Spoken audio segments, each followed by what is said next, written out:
Hello everyone, tonight, we begin with a deep, dark, and terrifying story. This isn't just any story. No, this one seeps through the cracks of forgotten places, echoing through abandoned hallways, whispering secrets no one was meant to hear. Tonight, we're diving into a tale that twists reality and leaves you questioning what's real, and what should have stayed buried. But before we begin, please take a moment to like the video and subscribe, but only if you genuinely enjoy what I do and the stories I tell. And also let me know in the comments what country you're listening from. It always amazes me to see who's joining us from around the world. Now grab your headphones, turn down the lights, and get comfortable, and let's dive into tonight's adventure. There was a time when no one dared speak of the house on Gravers Hill, not in polite company, not even in whispers. It stood there, hunched like an old man at the edge of the village of Elder Hollow, forgotten by all except for those who had cause to fear it. And there were always a few who did. For generations, the house had been abandoned, its shutters crooked like broken fingers and its roof bowing under the weight of time. But those who walked past it, deliberately avoiding eye contact with its dark windows, claimed to see shadows flickering across the curtains at night. They spoke of children's laughter echoing through the trees, of candlelight glowing from the attic when the moon was at its highest, and of the silence that fell over the birds when they flew too close to the chimney. Most chalked it up to folklore. A small town needs its monsters. Better for them to be rooted in the earth than in the people who walk upon it. But there was a truth beneath the myth, buried beneath layers of silence and time, waiting like a body in the crawl space. The first to vanish was Abigail Voss in 1871. She had been 10 years old and had a laugh like the tinkling of wind chimes. One minute she was picking flowers by the fence post at the edge of the forest, and the next, she was gone. No scream, no sign of struggle, just a single red ribbon caught on the lower branch of a spruce tree that had never been there before. Then came Peter and Ruth Holloway, in 1903. A newlywed couple who had purchased the old house for a sum so small it bordered on offensive. They vanished 6 months later, their belongings found stacked neatly at the foot of the stairs, the tea in their cups still warm, as if they had just stepped out for air. The house was found locked from the inside. After that, it was silent for decades, until 1952, when the Miller family moved in. 3 children, 2 parents, 1 dog, and by the end of the year, not a soul left. Just a single photograph lying on the kitchen table, the faces scratched out by what looked like fingernails. The house remained empty after that. Real estate agents stopped bothering. The property was never sold. It sat like a splinter in the skin of the village, uncomfortable, festering, quietly infecting the land around it. There were those who claimed the house was cursed. Others said it was alive. But those who truly knew better said it wasn't the house at all. It was the thing beneath it. Something ancient. Something waiting. And when the last of the Graver bloodline died in a hospital bed 3 towns over, leaving behind no heirs, no will, and no final words, something in the earth stirred. The deed passed, through obscured and murky channels, to a descendant who had never even heard of Elder Hollow. A girl who lived in a city of light and concrete. A girl whose dreams had recently become darker. And soon, she would return to a home she had never known. To a house that had been waiting for her. To the Hollow Ones. Chapter 1, The Inheritance. The email came on a Wednesday. Plain text. No attachments. No fanfare. Subject, notification of property transfer, estate of Emmeline Graver. From Whitlock and Holt Legal Services. Body. Dear Ms. Corinne Voss. You have been identified as the next of kin and legal heir to the estate of the late Emmeline Graver. Please contact our office to arrange possession of property located at 171 Gravers Hill Road, Elder Hollow, West Hallow County. Sincerely. Whitlock, Esquire. Corinne read it 4 times before deciding it had to be a scam. She had no family named Graver. She had no family at all beyond a few distant cousins she hadn't spoken to since the funeral.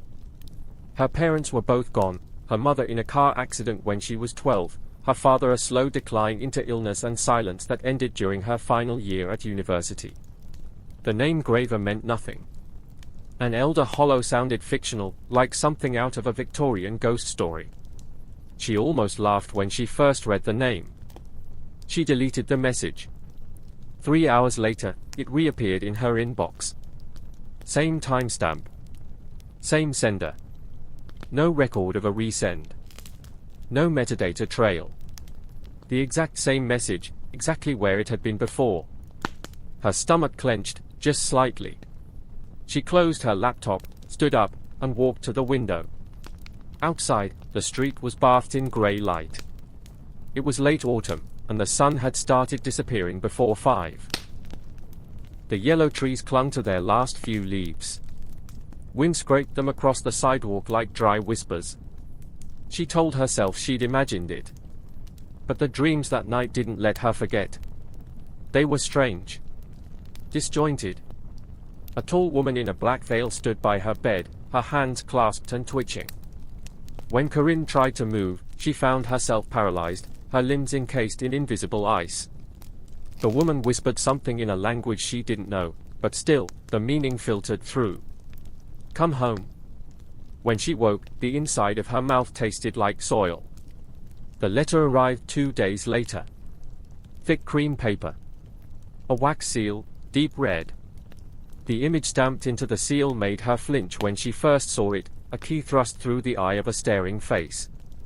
Something about it struck her as deeply wrong. Primal. She opened it slowly.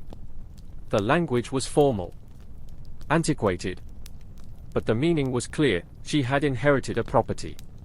An old estate. No conditions, no payments due.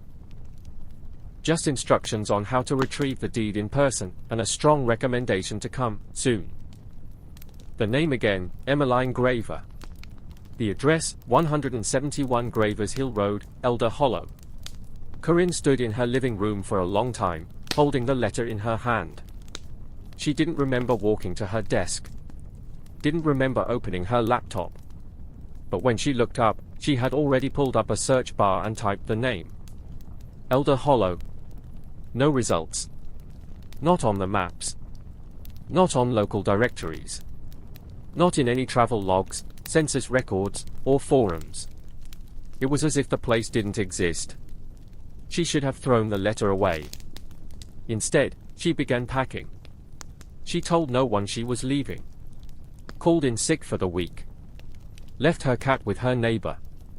Printed the map the legal firm had faxed to her, an ugly scrawl of back roads and turns and hand-drawn arrows. As the bus wound through the countryside, fields giving way to thick woods, Corinne stared out the window, trying to make sense of the tightness in her chest.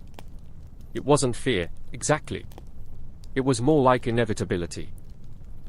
Like gravity pulling her down. At the final stop, there was no town. No station.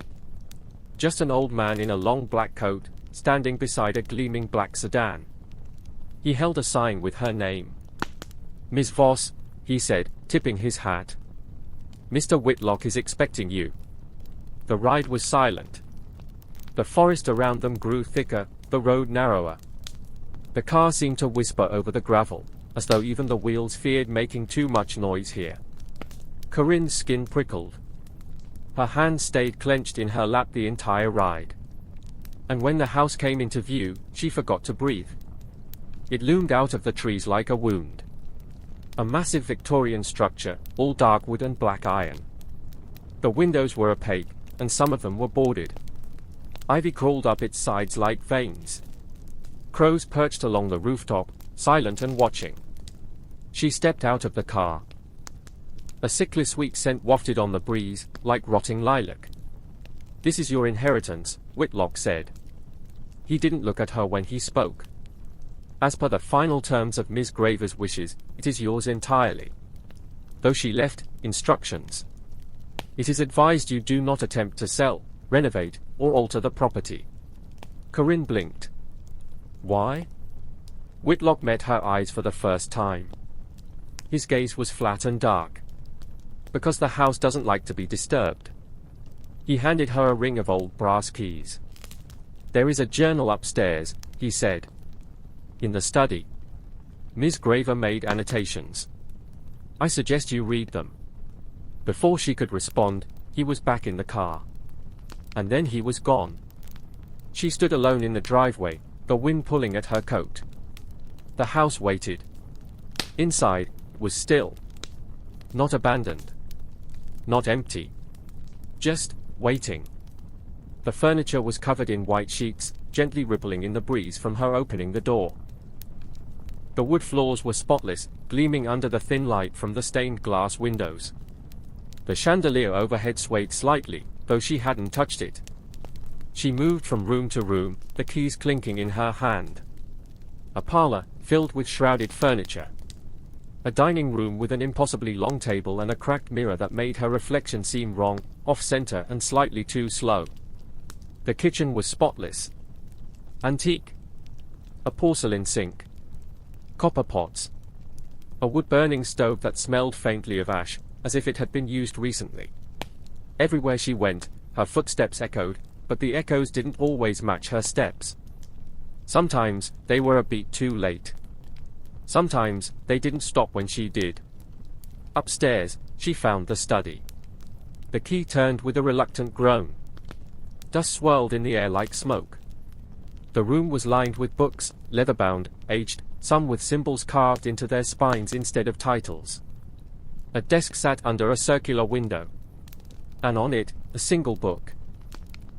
The journal. She opened it. The first line stopped her heart. If you are reading this, you are not safe. Chapter 2, Unseen Corners. The words on the journal page pulsed in Corinne's vision. If you are reading this, you are not safe. Her breath hitched. The room felt colder. Not just drafty, but wrong, like the air had been filtered through grief and kept in jars for decades. She held the journal tighter, the cracked leather of the cover groaning in her grip. The penmanship was elegant and sharp, with the occasional blot where the ink had run from what might have been shaking hands. You are not safe. Not welcome, not prepared, not chosen. Just not safe. She read on. March 5, 1956. I don't know who will read this. I only hope it is someone capable of surviving long enough to make sense of what I've left behind. If you've come here, then the blood has found you, and so has the house. That means it has begun again. I write these words under the presence of watchers. They linger at the corners of my eyes and disappear when I turn to face them. Do not trust the angles of this place. Geometry is a lie here. The house is not as it appears. Do not stay past dusk. Do not speak to the children. Do not listen when the walls begin to hum. And above all, do not go into the red room. Emmeline Graver. Corinne blinked hard. Her hands were shaking. She flipped the page. Sketches. Strange ones. A floor plan of the house, but it didn't match what she'd seen so far. Rooms in different places. Extra hallways. And something circled in red pencil, stairwell to cellar, do not use. She looked up from the journal and surveyed the study again. Something had shifted. The shadows had moved. She was sure of it. The way the corner beside the bookshelf seemed deeper than before. Like it had been pulled slightly farther away. She stepped back instinctively, her shoulder brushing the door frame. A low groan echoed through the house. Not the pipes. Not the wind. Something else. The rest of the journal detailed Emmeline's descent into paranoia. Or what Corinne would have called paranoia if not for the things she'd already experienced. There were entries about sleepwalking. About waking up in parts of the house she didn't remember entering. About photographs appearing on her walls, old, yellowing images of people she'd never met, all standing outside the very house Corinne now occupied. Some of them were scratched out. Others had no faces at all. The deeper into the journal she read, the more erratic Emmeline's writing became. The cellar door changes places when I try to mark it. They are in the wallpaper now. The boy in the attic says I'll never leave. I do not know a boy. Corinne closed the book and pressed her fingers into her temples. Her heartbeat was so loud in her ears it sounded like it echoed off the shelves. Her body didn't feel like hers anymore. Something about this place, it didn't just spook her. It nested in her. She needed air. Downstairs, the house greeted her with silence.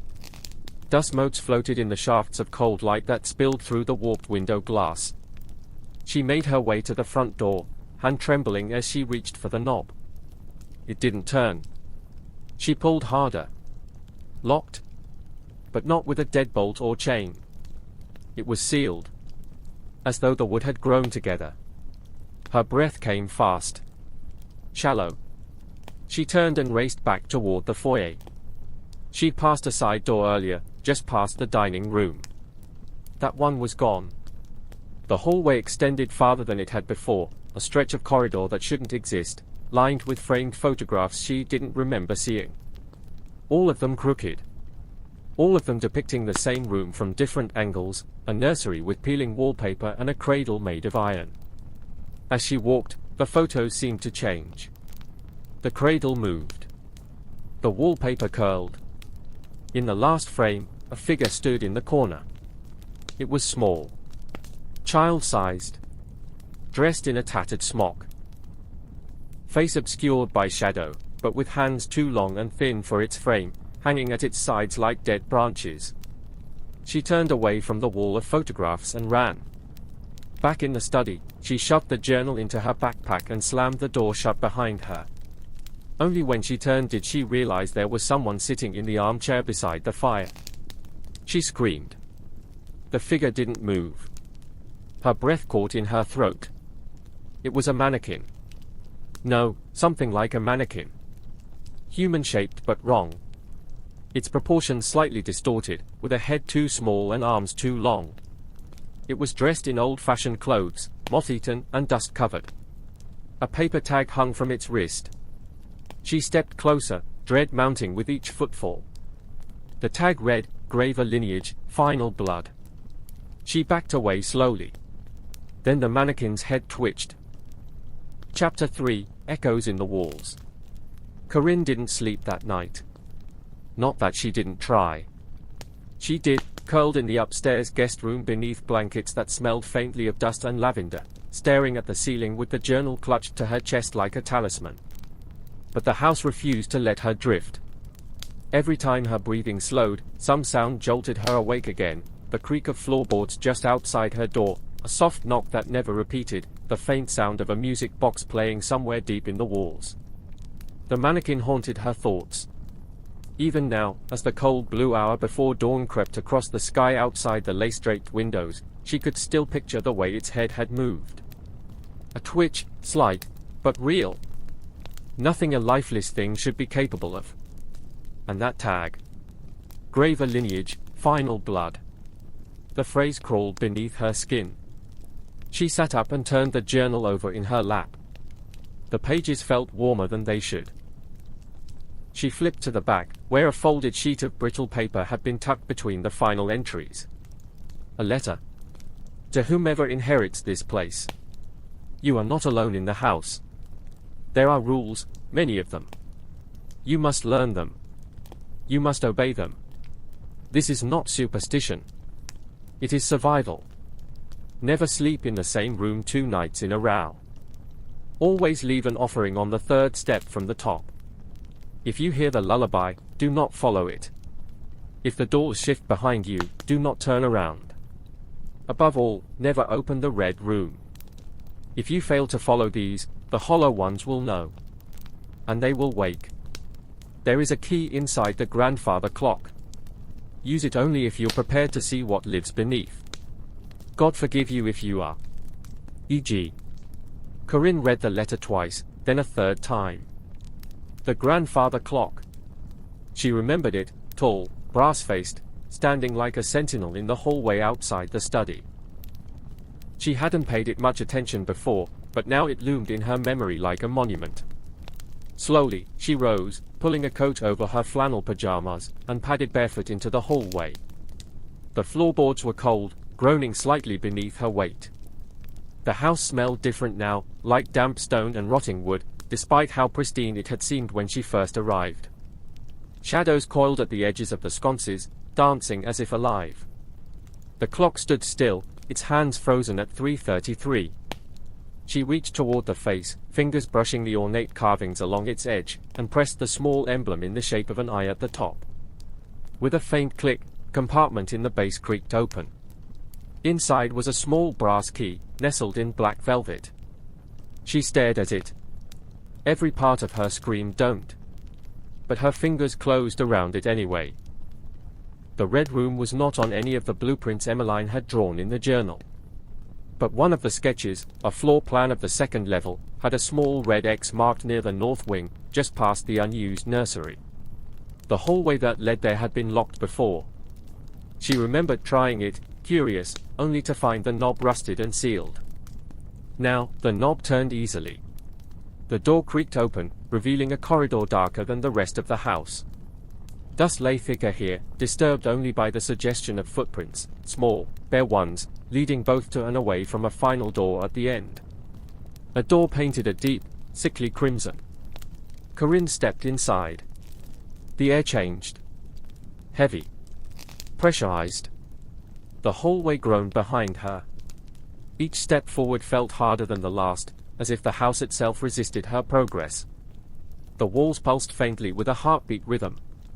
A flickering bulb overhead buzzed to life, casting the red door in a garish, bloody glow. She stood before it. The keyhole was old, jagged.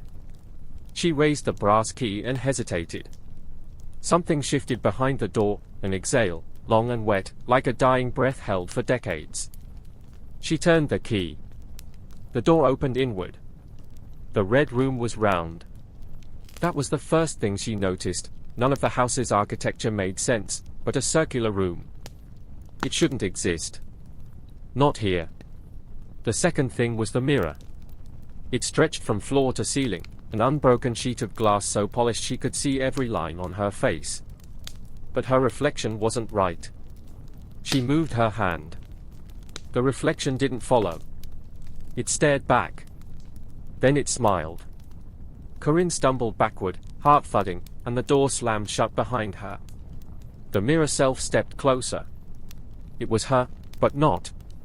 Its eyes were entirely black, wide and wet and glistening like oil. Its mouth moved, but no sound came out. Then, from deep inside the mirror, something began to crawl forward, hands first, clawing up from the darkness behind the glass. Corinne screamed. And the lights went out. Chapter 4: The Shadow Below. When Corinne awoke, she was lying on the floor of the red room. For a moment, she didn't remember falling. She didn't remember the mirror shattering or the lights returning. She only knew that her mouth tasted of metal, and her hands were sticky with blood that wasn't hers. The mirror was whole again. But the reflection was gone. She scrambled to her feet, heart hammering in her chest like fists on a coffin lid. The door to the room was open now. Pale light from the hallway leaked through like a blade. Her hands trembled as she stepped forward, feeling watched, no, followed, with every movement. The hallway was empty. The footprints in the dust were gone. She walked back to the guest room in a daze, the brass key clutched so tightly in her palm it left a pattern etched in her skin. At some point she realized she was crying, but she didn't remember when it started. She sat on the edge of the bed until morning, the journal opened beside her, the letter folded again and again until the corners tore. Downstairs, something had changed. The chandelier no longer swayed. The furniture no longer wore its white linen veils. The fire in the hearth was lit. Someone had been here. Or worse, someone had always been here, and now they were letting her know. Corinne moved through the room slowly, gripping the edge of the staircase for support. Her stomach turned when she passed the parlor. The mannequin was gone. Its pedestal stood empty. The tag that had once hung around its neck lay on the floor. She knelt to pick it up. It had changed. Where before it had read Graver lineage, final blood, it now bore a single line, etched as if with a knife. The hollow ones have seen you. Later that day, she returned to the study. The journal remained where she'd left it, but the pages had turned. A new section had appeared, one she knew hadn't been there before. Her fingers brushed the ink. It was still wet. They come from below. From the hollow. There are more than shadows beneath the floorboards. The bones of the graver line are not at rest. They whisper to one another. They remember. And they hunger. When the red room is opened, the bindings loosen. When the mirror is touched, the veil thins. You have done both. You must go to the basement. You must see where the dead dream. Corinne didn't want to go. But the house didn't ask what she wanted. That night, the door to the cellar opened on its own. It was waiting. Chapter 5, Where the Dead Dream. The cellar door gaped like a mouth. At first, Corinne simply stood there, staring down the narrow wooden steps into a lightless throat of earth. The air was different here. Not just musty, it smelled like time itself had rotted. Dust mixed with damp stone and something coppery that made her stomach lurch. She held the journal tight against her chest. It no longer felt like a comfort. A whisper drifted up the stairs. Not a sound exactly, but a suggestion of words. You came. You followed. You are the last. Corinne swallowed hard, placed one foot on the top step, and descended. The steps were warped with age, and some had begun to sag. Each one groaned beneath her weight, a low complaint that echoed in the dark. She moved slowly, flashlight clutched in one hand, beam jittering with every heartbeat. Cobwebs brushed her face. The walls narrowed the deeper she went, until the space barely allowed her shoulders to pass. It was colder here. Not just chilly, but bone deep. And the silence wasn't empty. It listened. Her mind buzzed with thoughts. What was she doing? What did she hope to find? It all felt like walking into the mouth of something that had been waiting for her for a long, long time. A trap sprung decades ago, now closing. At the bottom, she found herself in a low stone chamber with a vaulted ceiling. The walls were lined with shelves, not for wine or preserves, but for boxes. Dozens of them. Small, uniform, carved with symbols she couldn't read. She moved closer. Dust bloomed with every step. The boxes weren't locked. One had already been opened. Inside was a jawbone. Human. Child-sized. Corinne staggered backward, breath caught in her throat. She clutched her flashlight tighter and turned to run. But the stairs were gone. In their place stood a corridor. Narrow. Earthen. Supported by wooden beams that creaked as if breathing. The air shifted here, stale and yet alive with something invisible. She turned slowly, aiming the flashlight down the tunnel. It led deeper. Her heart screamed to run, but there was nowhere to go. So she moved forward. Her footsteps sounded too loud, like they echoed from multiple directions. She passed through the narrow tunnel, the air thinning as though the earth itself pressed against her chest. Every few steps, she passed side passages, some collapsed, some leading to tiny alcoves where ancient furniture molded in silence. A rusted cradle. A rocking chair with claw marks. A doll with no eyes. One alcove was filled with bones arranged in a pattern. Circles within circles. At the center, a single vertebra tied with twine. She didn't stop to understand it. The walls began to breathe. She could hear them, not with her ears, but with something deeper. The memory of sound, perhaps. Like a baby crying in the womb. Like breath that came not from lungs, but from soil. The tunnel widened. The floor dipped.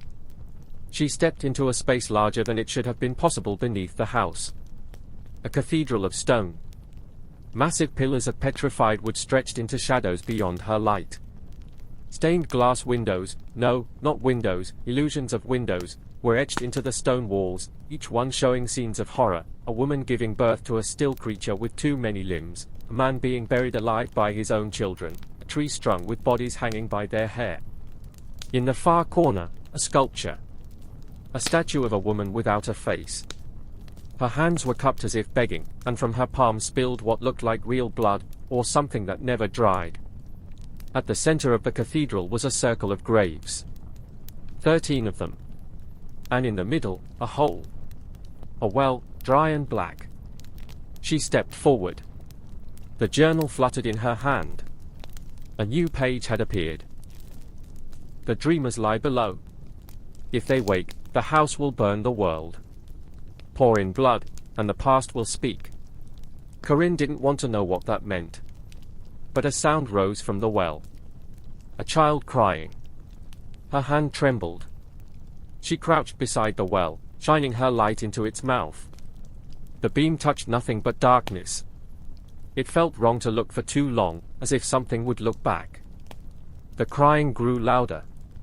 Then another voice joined it, older, raspier. "Help us." She dropped the flashlight. It spun on the stone and came to rest, pointing toward one of the graves. The soil shifted. One of the graves was moving.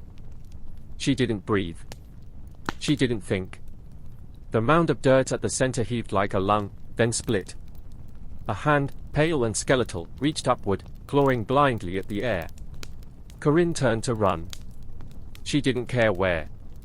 But as she spun around, the cathedral was different. The tunnel was gone. Instead, a path of torches lit one by one, leading deeper into the stone. And from that path, the unmistakable sound of chains dragging. She stood frozen, the journal tight in her hand, its cover now warm. She dared to look at it again. Another page turned. This is only the beginning. The hollow ones remember. And you are the final daughter. Chapter 6, Blood Offering. The torches lit themselves one by one, each one sputtering to life with a soft whoosh, casting jagged shadows that danced against the damp stone walls. Corinne's breath clouded before her face. It was growing colder, unnaturally so. The journal vibrated in her hand.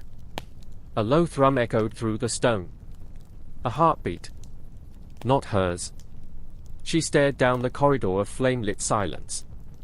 The dragging chains grew louder, not faster, just closer. Each metallic scrape reverberated through her bones. She wanted to turn and run, but there was nothing to run to. The tunnel behind her had collapsed into pitch. No doors. No stairs.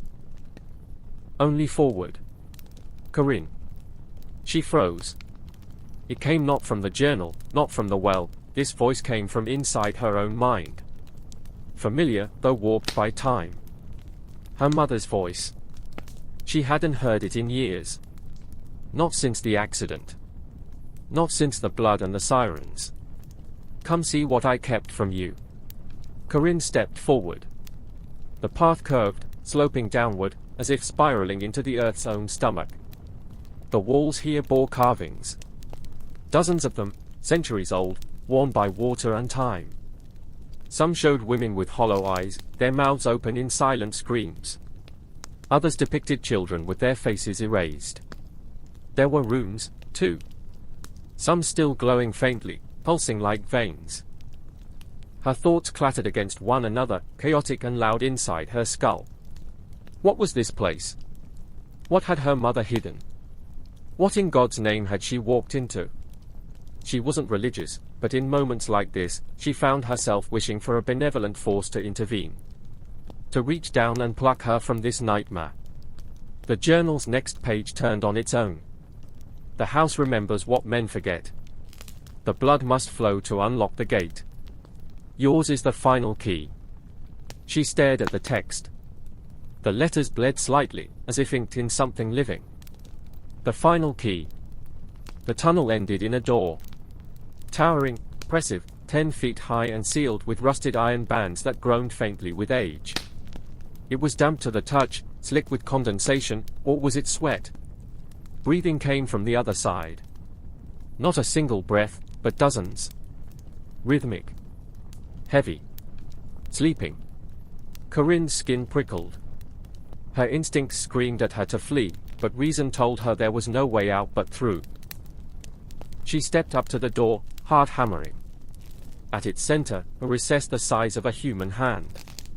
As if it had been carved just for her. Her fingers hovered above it. Then slowly, almost involuntarily, she pressed her palm into the stone. The journal pulsed. Pain. Sudden and deep. A needle slid from the stone into her palm, piercing flesh, sliding through muscle. She screamed, tried to pull away, but the door held her, fed from her. Her blood spilled into the depression. It drank. The door shuddered. Chains fell silent. A groan echoed through the chamber, as if the stone itself exhaled. A sigh that came not from breath, but from memory. From the very bones of the house. The door creaked open. It split down the center, iron scraping stone, revealing a vast chamber beyond. A circular room, lit by a blood-red glow from no apparent source. The floor was a mosaic of broken bones and darkened tiles. Symbols etched into the walls shimmered with ancient power. In the center stood a stone altar. Stained. Cracked. Waiting. Around it, 12 figures. They stood in hoods and robes. Silent. Motionless. And in each hand, they held a chain. At the other end of those chains were children. Some wept. Some sat still, eyes glazed. Some looked directly at Corinne. A voice boomed from nowhere and everywhere. The blood awakens. The line is unbroken. The final daughter returns. Corinne stumbled into the room, lightheaded. Her blood still dripped from her hand. She pressed her fingers into her coat, trying to staunch the flow. The journal fluttered. You will offer. Or be offered. What is this? She gasped, her voice cracking. The robed figures did not speak, but one stepped forward. A woman. Her hood fell back. It was her mother. Except older. Frailer. But undeniably her. Mama? Her mother smiled. No, darling. I was never just your mother. Corinne's vision spun. You died. I saw you die. I saw. I died for this, the woman said. As will you. The children began to chant. Softly. A sing-song melody in a language Corinne did not know, but which clawed at something buried deep in her ancestral memory. It tasted like dirt and iron. Like graves. You were never meant to leave, her mother said. The house let you go once. But it never let go of you. What is this place? The mouth of memory. The seat of the hollow. The place where the first blood was spilled. Her mother gestured to the altar. You have seen them now. The dreamers beneath. If they wake fully, they will devour the world. You must feed them dreams. You must feed them blood. No? Then they will feed on you. The journal burned in her hand. She dropped it. Flames erupted along its pages and quickly died, leaving behind only one line etched into the last page. You will choose. You cannot leave. The children stopped chanting. One began to weep. A robed figure lifted a dagger. Corinne looked around wildly. The air was thick, her lungs screamed for breath, her wounded hand throbbed with every heartbeat. But something in her surged, an old fury, inherited maybe. Not just fear now, but defiance. She reached down, snatched the journal, and ran to the altar. What are you doing? Her mother asked, suddenly alarmed. Corinne didn't know. She opened the journal, tore free a page, and pressed it to the altar. The stone screamed. A crack split the floor. Blood rushed upward from the fissure, not downward, as if gravity had been reversed. The children screamed. The dreamers beneath began to stir. And in her mind, the voice returned. You will burn or you will bind. Decide, daughter. The chamber erupted in motion. Robed figures rushed forward, some trying to reach the altar, others dragging the children back toward the shadows. The air trembled with ancient tension, as though the very stone struggled to contain the chaos now unspooling through it. Corinne grabbed the dagger from the nearest figure, surprised by how light it felt in her blooded hand. Its hilt pulsed, as if recognizing her touch. As if eager to be used. Her mother called out, voice sharpened with panic, don't do this. You don't understand what you're unleashing. I understand enough, Corinne said, her voice barely above a whisper, but steady. With a cry, she drove the dagger into the altar. A sound like breaking glass, on a cosmic scale, shattered the air. The blood that had pooled now reversed direction, spiraling into the blade, into her hand. Her head exploded with visions, cities burning, oceans screaming, stars dimming like eyes closing. But then something else, something beneath the destruction. A hum. A heartbeat. Older than time. The children were free. Their chains dropped. The robed figures howled, clutched at their hoods as if in pain, and began to wither. Skin turned to ash. Bones snapped. The dreamers stirred, but not in hunger. They were singing. Not with mouths. With memories. With sorrow. A lullaby of what had been lost, of pain carried through generations, now bled into the earth. Corinne collapsed, the dagger slipping from her fingers. Her vision dimmed, her limbs numb. She felt herself floating, weightless. Suspended. You chose, the voice whispered. You bound us to silence. For now. A pair of small hands touched her face. One of the children. A girl with pale blue eyes and dirt-smudged cheeks. Thank you, the girl said. Corinne tried to speak, but the words didn't come. You gave us back our names, the child added, and then turned to leave with the others, vanishing into a new corridor of light opening at the far side of the chamber. Her mother knelt beside her. You stopped it, she said softly. But you can't leave. You're part of this place now. Corinne's eyelids fluttered. The last thing she saw was the journal closing itself, the cover sealing with a whisper of finality. Then darkness. But not silence. Beneath the earth, the dreamers dreamed on. And Corinne, the final daughter, began to dream with them. Chapter 7, Whispers in the Roots. Darkness was no longer absence, but substance. It pressed against Corinne from all sides, warm and pulsing, like the inside of a mouth. Time lost meaning here. Seconds stretched into minutes, into hours, or maybe collapsed into moments too brief to measure. She floated, neither alive nor dead, suspended in a dreaming void. And then, a whisper. Wake. It was not the voice from the journal. This one was gentler, a thread of wind through dead leaves. It pulled at the edges of her mind, coaxing her consciousness forward like a hook behind the eyes. She opened them. The chamber was gone. She stood in a forest. The air was thick with the smell of soil and rot. Pale fungi pulsed faintly at the base of twisted, root-riddled trees. Above her, the canopy was so dense that no stars could be seen, only the black net of branches tangled like veins across the sky. She blinked. Her wounds were gone. Her coat, her boots, even the journal, all vanished. She wore a white shift, simple linen, its hem already stained with mud. Barefoot, cold, but not shivering. A single path stretched ahead. She didn't remember deciding to walk, but found herself already doing so. The roots shifted underfoot, gnarled fingers reaching toward her with each step. Faces emerged in the bark. Not clear ones, but suggestions of human shapes, hollow-eyed, open-mouthed, weeping. Some bore a grotesque familiarity, teachers long dead, a neighbor who had disappeared when she was a child, her father. All of them stared at her.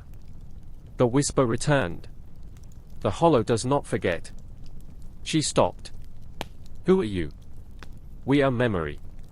A branch creaked. From the tree to her right, something peeled away from the bark, a figure, lanky and silent, made of writhing wood and shadow. Its face bore no features save two glowing pinpricks where eyes should be. It did not speak. It merely pointed. Behind it, a clearing appeared where there had been only trees. At its center, a mirror. The frame was bone. The glass shimmered, but reflected nothing. Corinne stepped forward, drawn as if by gravity.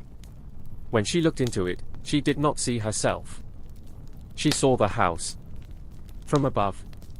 Its full shape revealed, a sigil carved into the earth, its halls forming the shape of a human eye. The altar chamber was the pupil. Her blood had filled the iris. And beneath it, beneath everything, a massive, sleeping shape, coiled and spined. It breathed. She recoiled. "What is it?" she asked. "The first dreamer," said the whisper. "You touched its mind. You fed it. I stopped it. You delayed it." The forest pulsed. Leaves turned inside out. Roots writhed. Something ancient stirred beneath the soil. "You are bound now." The mirror shimmered again. Now it showed the village. Empty. Houses hollowed. Doors gaping like mouths. No birds, no wind. Just stillness, too complete to be natural. And in the town square, a new altar. Smaller, yes, but familiar. Fresh blood staining the stones. Corinne's stomach turned. "No," she whispered. "I ended it. The house does not end. It moves. It roots elsewhere." She fell to her knees. The weight of it all pressed down, the ancient hunger, the ritual, the children, the dreamers still whispering just beneath the veil of her thoughts. "Then what was the point?" she demanded. "Why did I fight?" "Because something worse wakes if you don't." The figure of wooden shadow knelt beside her. Slowly, it reached out, its touch impossibly gentle, like moss against skin. "You bought time. That is a gift." Corinne wanted to scream. She wanted to lie down and let the forest swallow her. But she knew, in some deeply buried place, that the house would always find her. That this forest, this dream, was not a place of escape, it was a threshold. The mirror cracked. A fissure ran across the glass like a bolt of lightning. From within, a voice emerged. High, childlike. Corinne. She knew that voice. It was Lena. One of the children from the altar chamber. "Help me, it's waking up again." The forest split open. Not with light, but with memory. The trees parted. The rock peeled back. And through the breach, she saw Lena standing at the edge of the village, staring at a black sun rising behind the mountains. Corinne rose to her feet. The figure of Shadow and Root nodded. "Walk." And she did. Into the memory. Into the waking world. Into the house. Chapter 8, The Beckoning Dark. Corinne awoke gasping. Not in the house. Not in the forest. Not in a hospital bed or the backseat of a car fleeing a nightmare. But in a room she had never seen before. Grey morning light leaked through a window veiled in moth-bitten lace. The air smelled of mildew and candle wax. The bed beneath her was too narrow, too cold, the mattress stiff with age. The wallpaper had once been yellow but now flaked and curled at the corners like dried skin. A clock on the wall ticked too fast. Time here was wrong. She sat up, clutching her stomach.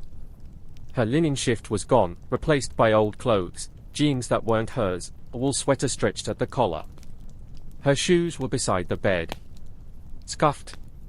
Men's size. She didn't put them on. Where was she? Her thoughts churned.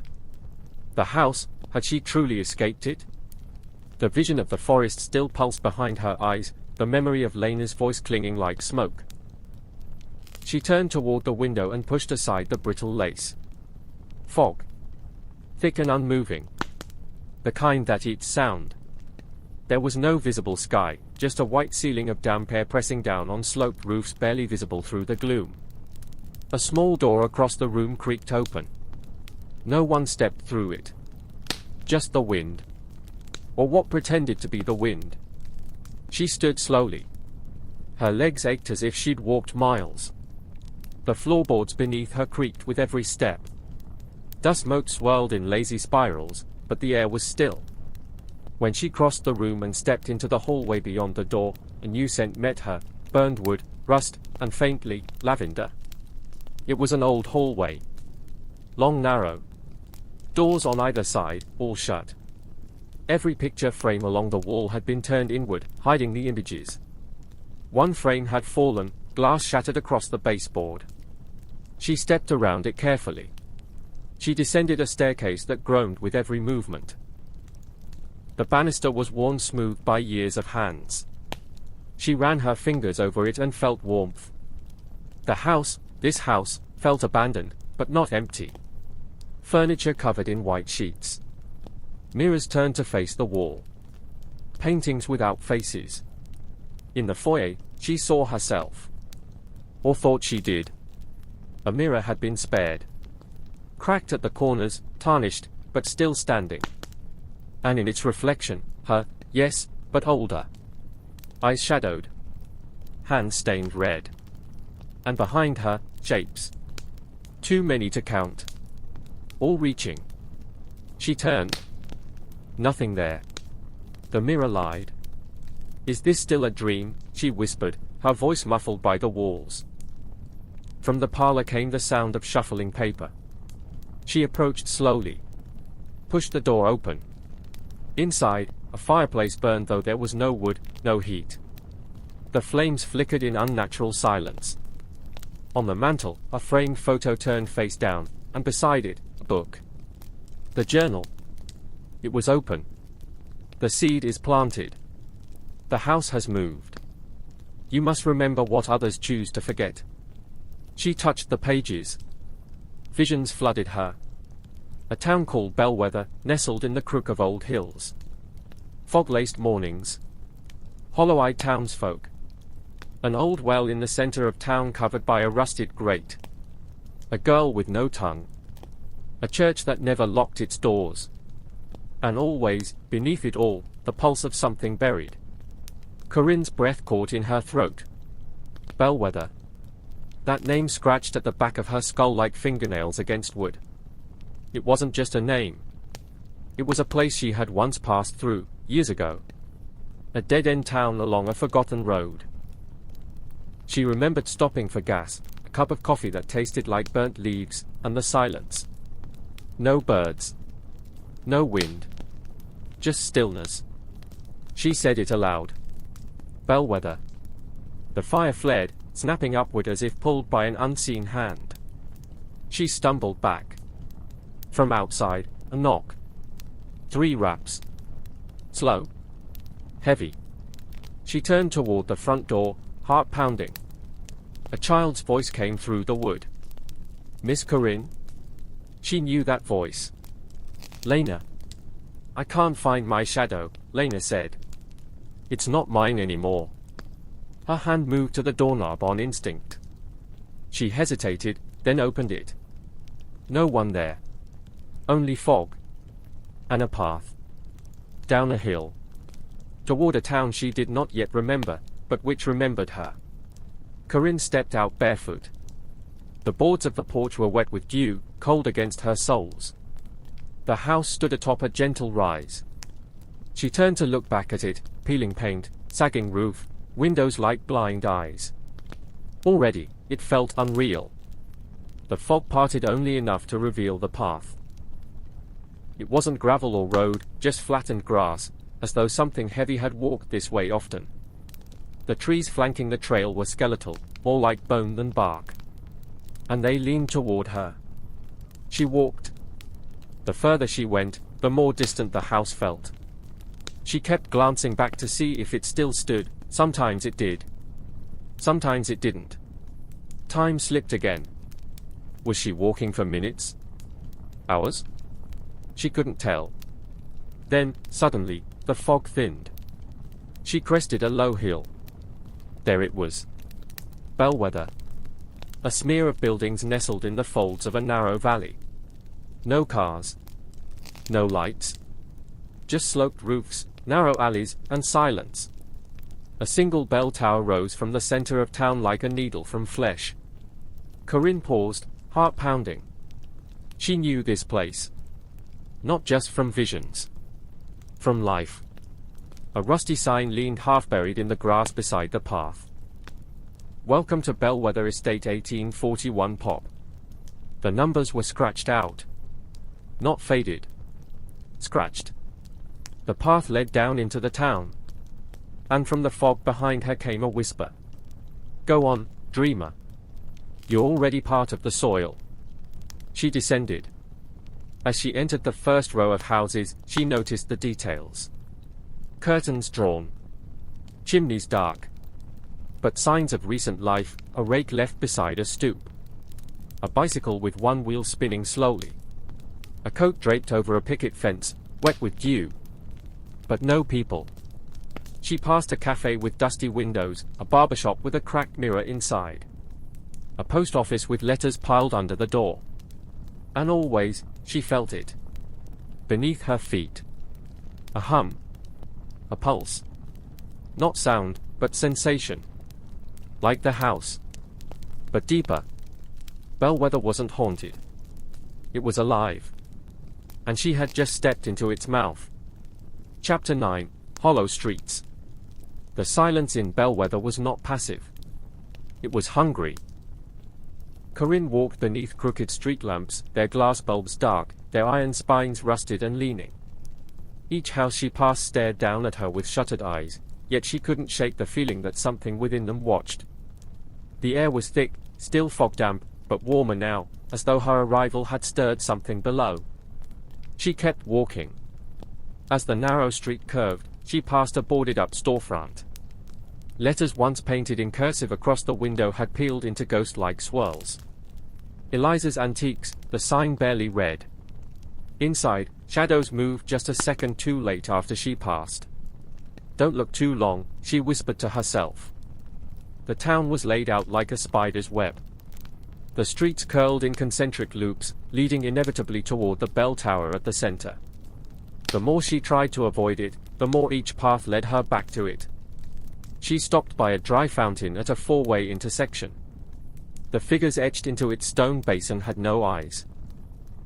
Just mouths, all open, screaming toward the sky. The inscription on the pedestal had been scrubbed away violently, leaving only gouges. A crow sat on the rim, staring at her. Its feathers were not black, but gray, ash-like. "You should leave," the crow said. She froze. It tilted its head. "You won't, though." The crow took off, winging away into the fog. Corinne was too tired to be surprised anymore. From the tower ahead, the bell let out a single, low note. It didn't chime so much as moan, long and deep, like a wounded animal trying to crawl out of the ground. She flinched. And then she wasn't alone. Down the next street, a figure moved. Small. Child-sized. It darted behind a house and vanished. "Lena?" No reply. Corinne followed, heart pounding. Her bare feet hit cobblestone now, smoother than the cracked asphalt behind her. The road narrowed further as she reached the town square. The bell tower loomed. At its base stood an old church, long abandoned, by the look of it. Ivy-like veins crept up its sides. A dozen blackbirds clung to the steeple, all silent. The front doors stood ajar. Her hand reached for the rusted handle. Something whispered inside, "Not yet." Instead, she circled around it. Behind the church, a graveyard spilled into a wild garden. Stones so weathered they looked like broken teeth. No names. Just symbols, keys, roots, empty circles. She knelt before one. "Did you see it too?" she asked. The house. The fog thickened behind her. She turned. And found someone watching. A man in black stood across the graves. Mid-40s, perhaps. Tall. Pale. His coat fluttered though the wind was still. His face, sharp-featured, expression unreadable. He held a shepherd's crook in one hand, and with the other, he tipped his hat. "Welcome back," he said. Her mouth went dry. "Do I know you?" "We all know each other, in Bellwether." He took a step forward, boot crunching old leaves. "Some forget. Most run. But they come back eventually." Corinne's voice trembled. "What is this place?" "A town like any other," he said. "Except this one remembers." He knelt by a gravestone. "Do you remember the girl in the well?" She blinked. The vision returned unbidden, a grate, rusted and wet. A pair of small hands clawing at stone. No voice. Only eyes. Yes, she whispered. She remembers you too. He stood again. You'll want to find the wishing hollow. Before it finds you. What's the wishing hollow? But he was already gone. Not walked away. Vanished. Melted into the fog like a breath on glass. Corinne's skin crawled. A new path had appeared between the gravestones, narrow and lined with lanterns that had no flame but still glowed faintly. She had no choice. She followed. The path wound deeper into the cemetery, and the fog grew thicker with each step, curling like smoke around her legs. Each footfall felt slower than the last, as though the ground beneath the grass sucked at her, resisting forward motion. She glanced behind her. No sign of the man. No sign of the church or the bell tower. The world had shifted again. The lanterns continued, spaced every 10 or 12 feet, glowing with a bluish light. Not fire. Not electricity. Something else. Some old light. Something dredged up from below. Her breath came shallow now, more from unease than exhaustion. Something knows I'm here. It wasn't just a sense. It was certainty. Then she saw it. At the end of the path stood an archway made of antlers. Real antlers. Dozens of them, twisted together into a gate. Beneath it, a hollow. A depression in the earth, surrounded by standing stones carved with those same symbols she'd seen on the graves. Keys. Roots. Circles. At the center of the hollow, a single tree. Dead. Charred black. Leafless. And around its base, offerings, teeth. Dolls. Coins. Locks of hair. And bones. So many bones. Corinne stood at the edge, heart hammering. The wishing hollow. She stepped through the antler gate. Instantly, the air changed. Heavier. Thicker. Her ears popped. The world dimmed, though it wasn't quite night. And her thoughts, her memories, began to shift. The first time she saw the house wasn't the forest. It was here. Bellwether. She gasped. A memory long buried surged up. She had come through this town once as a teenager, hitchhiking across the state after her mother died. Alone, angry. She remembered stopping for gas. She remembered the fog. She had met someone. A woman. Eyes like crows. A crooked smile. She ran a store with no name. And she had said, "You carry the taste of doors in your blood." Corinne fell to her knees. The hollow whispered around her, the stones humming like struck bells. She clutched her head as voices rose. "Let it open, the house moves through her, she is the gate." Corinne screamed. And the dead tree began to bloom. Not with leaves. But with mouths. Dozens of them. Some small and cracked like old children's dolls. Some wide and yawning, toothless. Some stitched at the corners. And they all whispered in unison. "Open the door."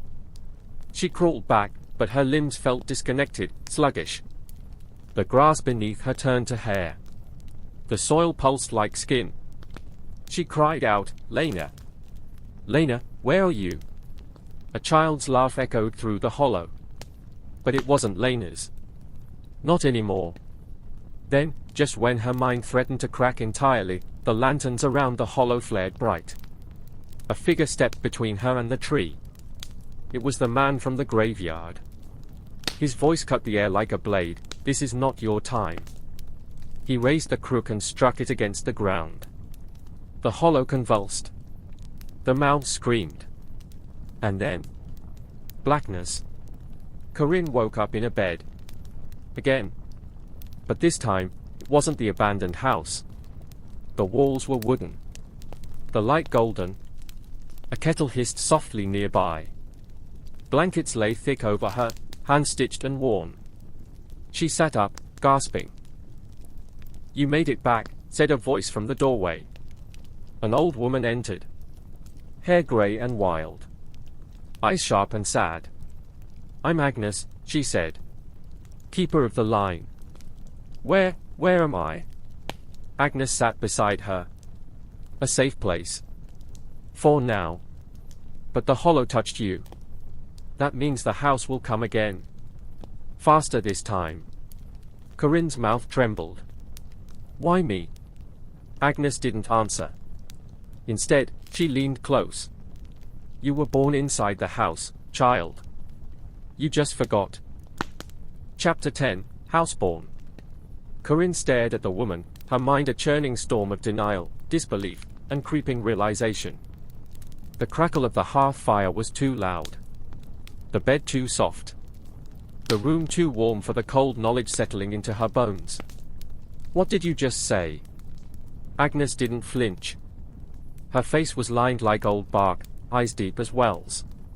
She poured tea from a battered tin kettle into 2 mismatched mugs and handed one to Corinne. You were born inside the house. Not of this world.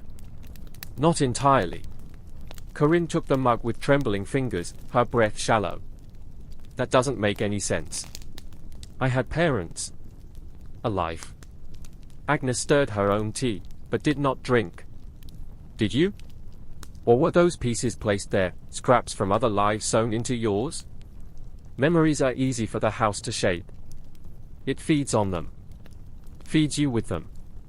It gives you a story so you won't question the soil beneath your feet. Corinne set the mug aside. No. I remember growing up. I had a mother. She died. I buried her. Agnes nodded solemnly. And where is she now? Corinne opened her mouth. No sound came. The memory faltered. The grave. The funeral. Had it rained? Had it been sunny? Had anyone else been there? Details slipped through her fingers like sand. You were left on the doorstep of Bellwether's chapel, Agnes said, her voice low. The priest who took you in is dead now. But I remember. I was younger. My sister and I kept the archives. You had no name. No crying. Just a mark on your wrist, one we burned off before it could root. Corinne's hand moved to her forearm. A patch of skin there, long scarred, had always puzzled her. She'd told herself it came from a childhood injury she couldn't quite remember. What did the mark look like? She asked. Agnes leaned back in her chair. A door. Framed in teeth. A cold sweat broke across Corinne's back. The house. The doors that opened inward. Agnes stood and moved to a shelf against the far wall. She pulled a leather-bound book from a row of journals and opened it to a page marked with a crow feather.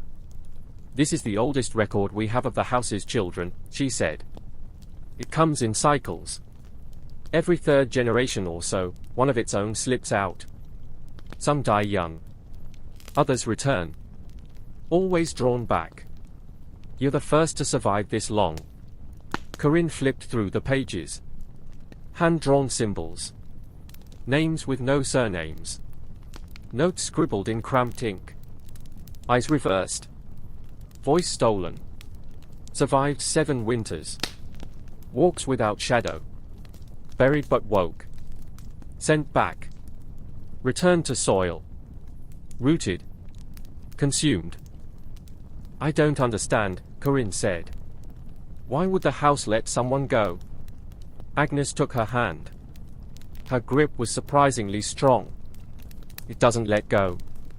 It watches. It waits. It learns. And when the time is right, it calls. Corinne pulled away. You said I made it back. Back from where? The hollow? Agnes nodded. The hollow's an old scar. A wound left by a wish too powerful to contain.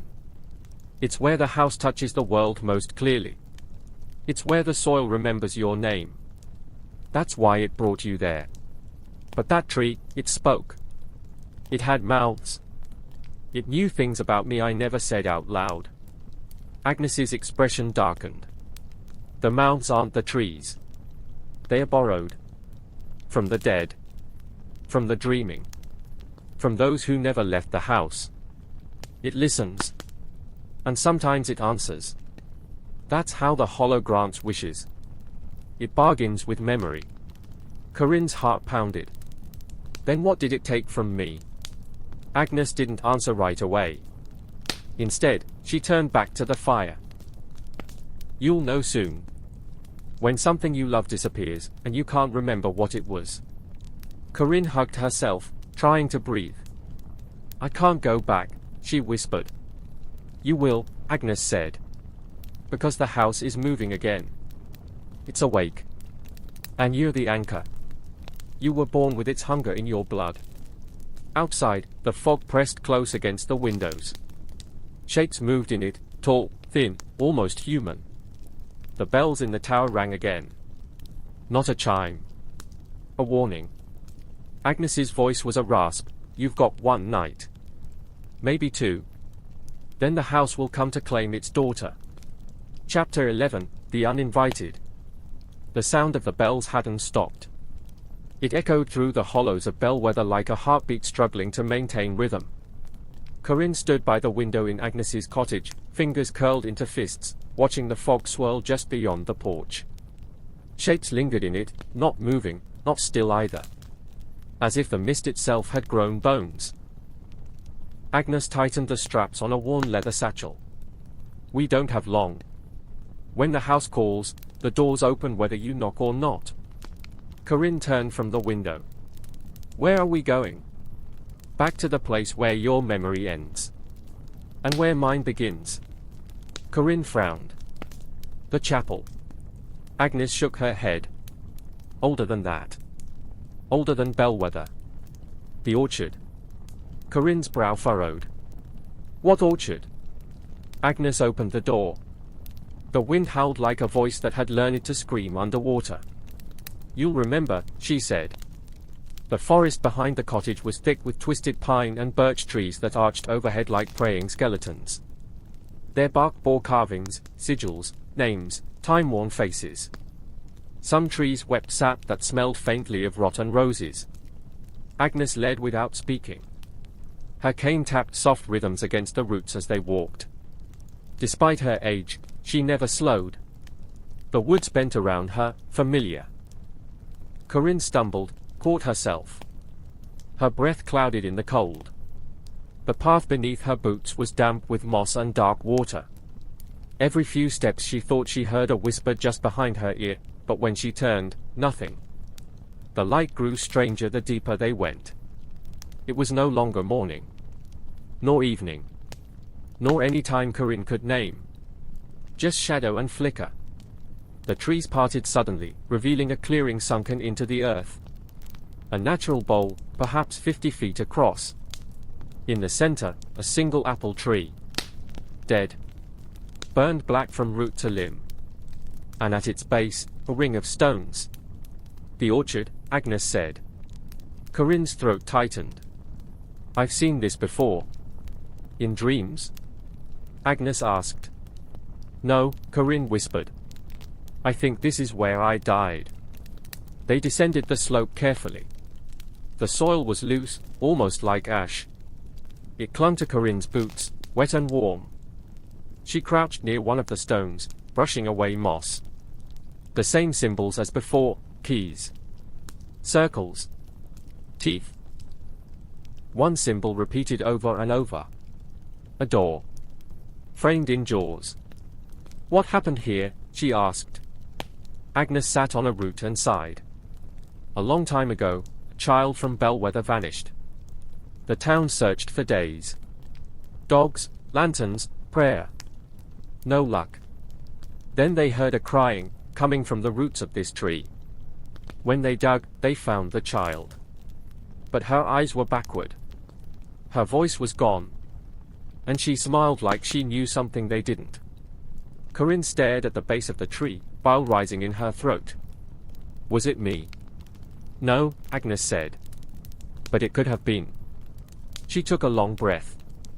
That was the first time I saw the house. Not fully. Just a shimmer through the bark. A pressure behind the air. I was 15. My sister, Eleanor, she stepped too close to the trunk, and it opened. Corinne turned sharply. Opened? Agnes nodded. A seam. Just wide enough to pull her in. I tried to grab her. I held her hand for seconds, and it turned to roots. Corinne recoiled. She never screamed, Agnes said. She just smiled. Like she was going home. Silence stretched between them. Then Corinne said, "That's what it wants. It wants me to go home." "Yes," Agnes said. "But that home was never meant to exist. The house is a parasite. A mimic. It learns by imitation. It grows by belief. You were its experiment. Its first true child in this world." Corinne stood slowly. "So what do I do?" "You remember." A wind blew across the clearing, strong enough to bend the branches. And Corinne saw it. Not the tree. Not the stones. But the door. Not in front of her, but within her. A memory pulled like a tooth. She was 6.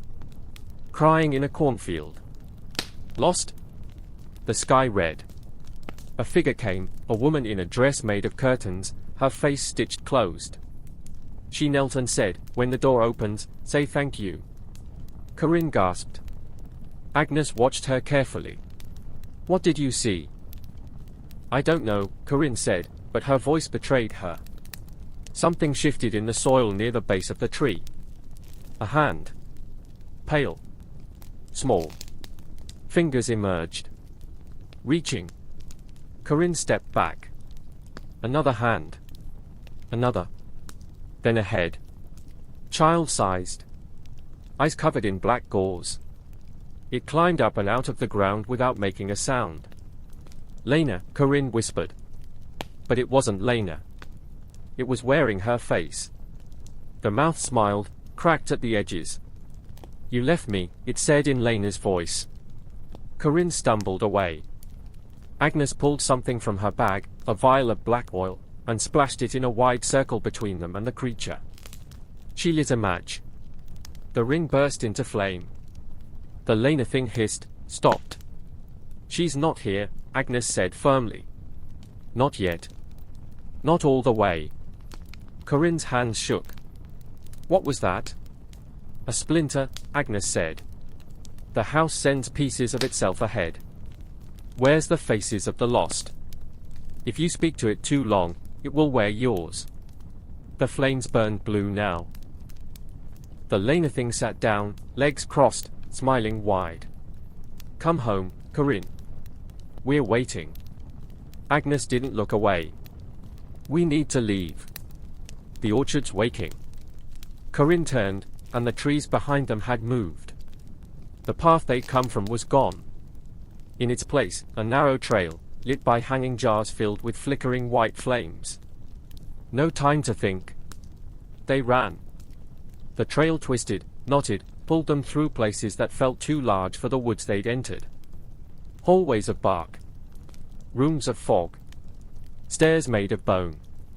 Through it all, they heard footsteps behind them, steady, close, never quickening. Agnes moved faster than she should have been able. Corinne struggled to keep up, her lungs burning. "Where does this go?" she shouted. Agnes didn't answer. Then the trail split. 2 paths. One choked with vines. One clean and lined with dolls nailed to trees. Corinne hesitated.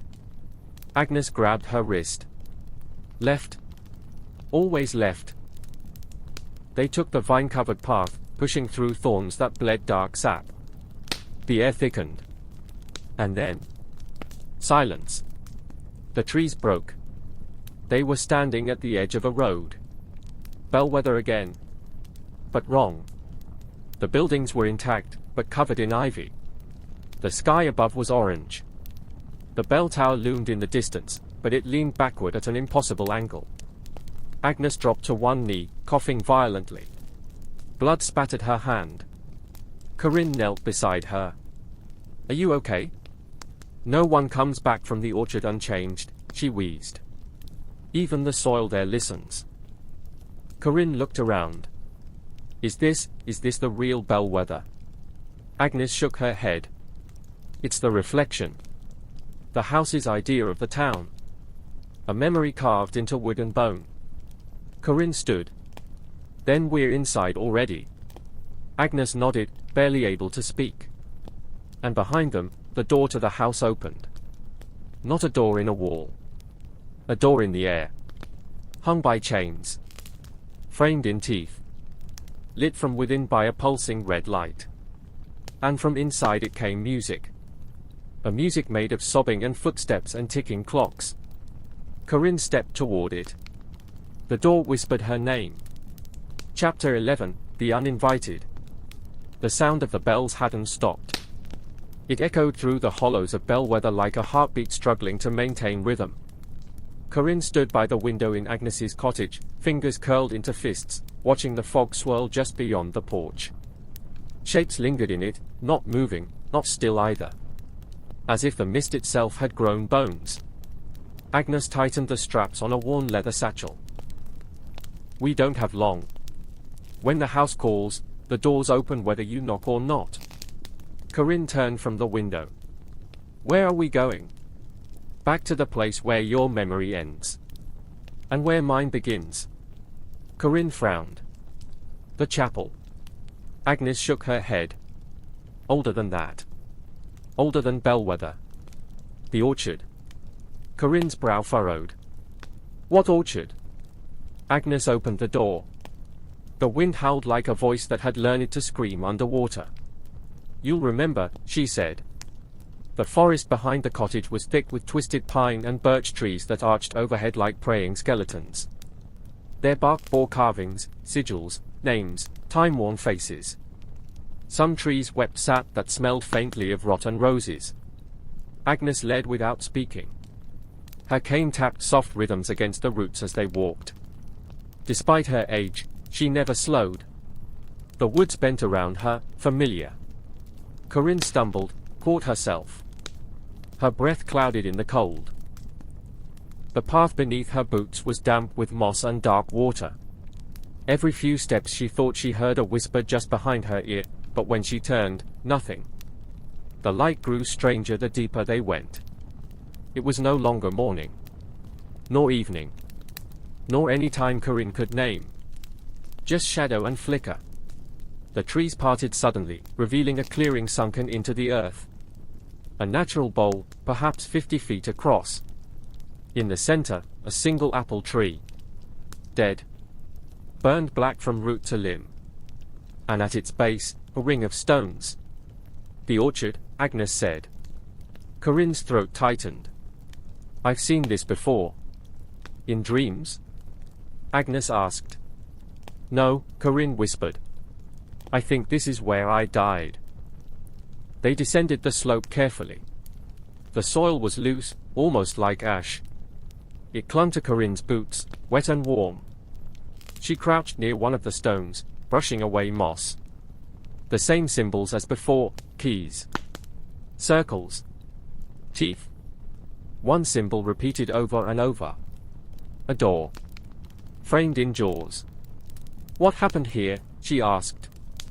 Agnes sat on a root and sighed. A long time ago, a child from Bellwether vanished. The town searched for days. Dogs, lanterns, prayer. No luck. Then they heard a crying, coming from the roots of this tree. When they dug, they found the child. But her eyes were backward. Her voice was gone. And she smiled like she knew something they didn't. Corinne stared at the base of the tree, bile rising in her throat. Was it me? No, Agnes said. But it could have been. She took a long breath. That was the first time I saw the house. Not fully. Just a shimmer through the bark. A pressure behind the air. I was 15. My sister, Eleanor, she stepped too close to the trunk. And it opened. Corinne turned sharply. Opened? Agnes nodded. A seam. Just wide enough to pull her in. I tried to grab her. I held her hand for seconds, and it turned to roots. Corinne recoiled.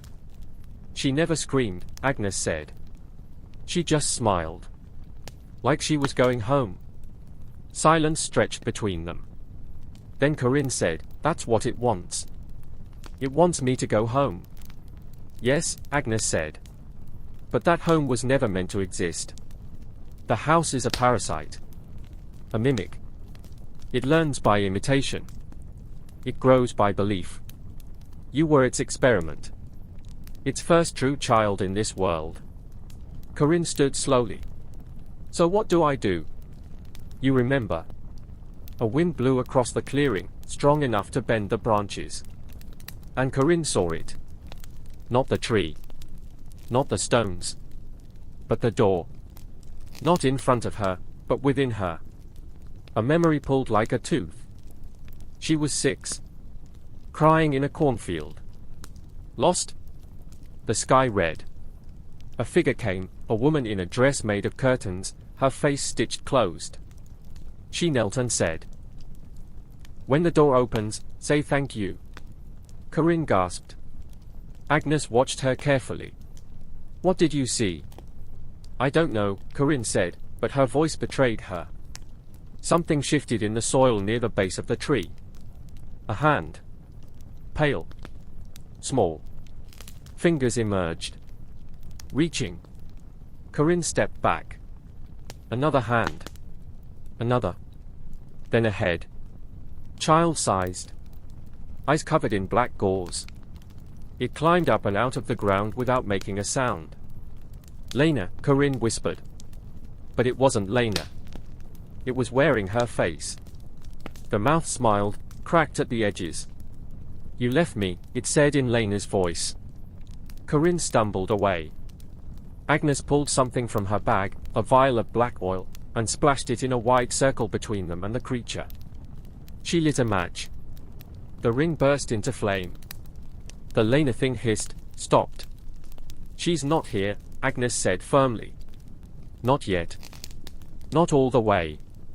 Corinne's hands shook. "What was that?" "A splinter," Agnes said. "The house sends pieces of itself ahead. Wears the faces of the lost. If you speak to it too long, it will wear yours." The flames burned blue now.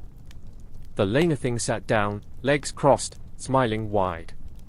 "Come home, Corinne. We're waiting." Agnes didn't look away. "We need to leave. The orchard's waking." Corinne turned, and the trees behind them had moved. The path they'd come from was gone. In its place, a narrow trail, lit by hanging jars filled with flickering white flames. No time to think. They ran. The trail twisted, knotted, pulled them through places that felt too large for the woods they'd entered. Hallways of bark. Rooms of fog. Stairs made of bone. Through it all, they heard footsteps behind them, steady, close, never quickening. Agnes moved faster than she should have been able. Corinne struggled to keep up, her lungs burning. "Where does this go?" she shouted. Agnes didn't answer. Then the trail split. 2 paths. One choked with vines. One clean and lined with dolls nailed to trees. Corinne hesitated. Agnes grabbed her wrist. Left. Always left. They took the vine-covered path, pushing through thorns that bled dark sap. The air thickened. And then... silence. The trees broke. They were standing at the edge of a road. Bellwether again. But wrong. The buildings were intact, but covered in ivy. The sky above was orange. The bell tower loomed in the distance, but it leaned backward at an impossible angle. Agnes dropped to one knee, coughing violently. Blood spattered her hand. Corinne knelt beside her. "Are you okay?" "No one comes back from the orchard unchanged," she wheezed. "Even the soil there listens." Corinne looked around. Is this the real bellwether?" Agnes shook her head. "It's the reflection. The house's idea of the town. A memory carved into wood and bone." Corinne stood. "Then we're inside already." Agnes nodded, barely able to speak. And behind them, the door to the house opened. Not a door in a wall. A door in the air. Hung by chains. Framed in teeth. Lit from within by a pulsing red light. And from inside it came music. A music made of sobbing and footsteps and ticking clocks. Corinne stepped toward it. The door whispered her name. Chapter 12, Threshold. The door hung impossibly in the air, suspended by rusted chains that dripped with what looked like sap, or blood, or something stranger. Its frame was fashioned from fused ivory, unmistakably teeth. Some still had roots. Others were cracked, jagged. Corinne felt her knees weaken at the sight. The music from inside the house had no melody. It was a composition of sounds stolen from broken clocks, distant weeping, breath caught in dying throats. There was no rhythm, but there was intention, a beckoning. "Don't step forward," Agnes said, her voice barely audible through her exhaustion. She leaned against a tree, her hand slick with blood. Her face had gone pale, her lips nearly blue. "It's calling me," Corinne said. "It will always call you. That doesn't mean you answer." Corinne looked back at her. "But I already have, haven't I? Every step I take brings me closer." Agnes didn't deny it. She clutched her satchel, pulling from it a small black mirror etched with silver lines. She held it to the door. The mirror vibrated, cracked down the middle, and turned opaque. "We're at the seam," Agnes said. "The skin between the world and the house. If we go through, there is no guarantee we'll come back out." "So what now?" Corinne asked. "We stay here until it finds a way to drag me through." Agnes looked up at her with a grimace. "No. We go in. But we go prepared." Before stepping into the door, Agnes forced Corinne to drink from a flask containing a thick, bitter fluid that smelled like pine tar and grave earth. It numbed her tongue and made her skin feel too tight. "It won't protect you," Agnes warned. "But it might help you remember who you are when the house tries to rewrite you." They crossed the threshold together. Immediately, the world reconfigured. There were no halls. No rooms. Not at first. Only sensations. The sound of breathing, slow and steady, like the house itself had lungs. The feel of soft earth beneath her feet, though she stood on stone. The smell of wax and old milk. Then light bloomed, amber and green, flickering through unseen slats. The house took shape around them like a beast assembling itself from the bones inward. Walls rose. Doors swung open and shut. Windows blinked. They stood in a corridor that stretched in both directions, impossibly long and shifting. Every few feet, the walls changed material, wood, then brick, then bone, then mirror. Paintings hung at odd angles. Each depicted a door. Some were simple, rustic. Others ornate. All slightly ajar. Corinne reached toward one, a golden-framed canvas of a red door half submerged in a frozen lake. Her fingers brushed the painting. And she was there. Knees deep in freezing water, fog pressing down from above. The door floated just out of reach. Her limbs refused to obey. She could see her breath, white and frantic. Agnes yanked her back. "Don't touch the paintings. They are memories. Traps." Corinne stumbled, breath ragged. It felt real. "I was drowning." "You were." They moved deeper into the house, guided by a corridor that curved like a snail shell. The floorboards groaned with voices, muffled and pleading. Something behind the walls breathed in time with Corinne's pulse. They passed a room where everything was upside down. Another where the ceiling dripped ink that wrote messages on the floor, "We are still here. We are not gone." And finally, they reached the heart of the spiral. A room without doors. No exit, no entrance. Yet they stood inside it. The walls were covered in torn fabric, stitched together from nightgowns, curtains, burial shrouds. In the center stood a mirror as tall as the ceiling, shaped like a keyhole. Agnes fell to her knees. This is where it was born. The original room. The first seed. Corinne stepped forward, heart in her throat. "What do I do?" "Look," The mirror remained dark until she was close enough to see her own reflection. But it wasn't her. The reflection grinned. Its eyes were hollow. Its mouth was full of keys. And behind it stood a dozen figures, all in shadow, all wearing pieces of Corinne's life, her mother's shawl, her childhood boots, her sister's ribbon. "You know us," the reflection said. "You left us. You belong here."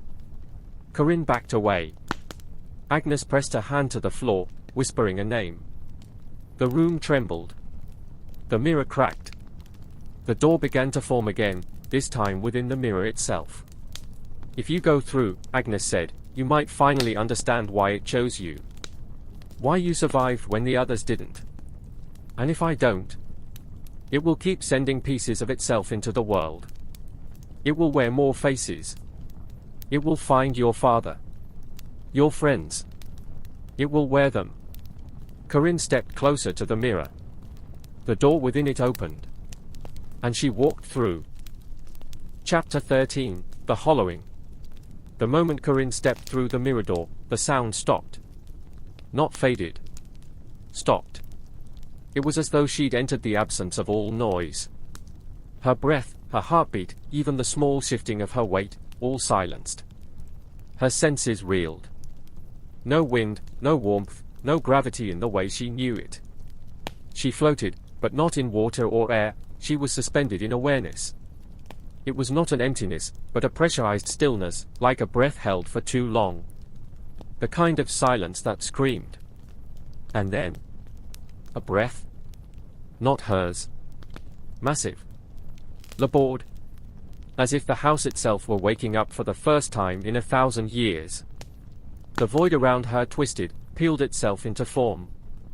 It wasn't like creation, it was like remembering. Like the world she now stood in had always existed, just beneath her waking mind, waiting to be acknowledged.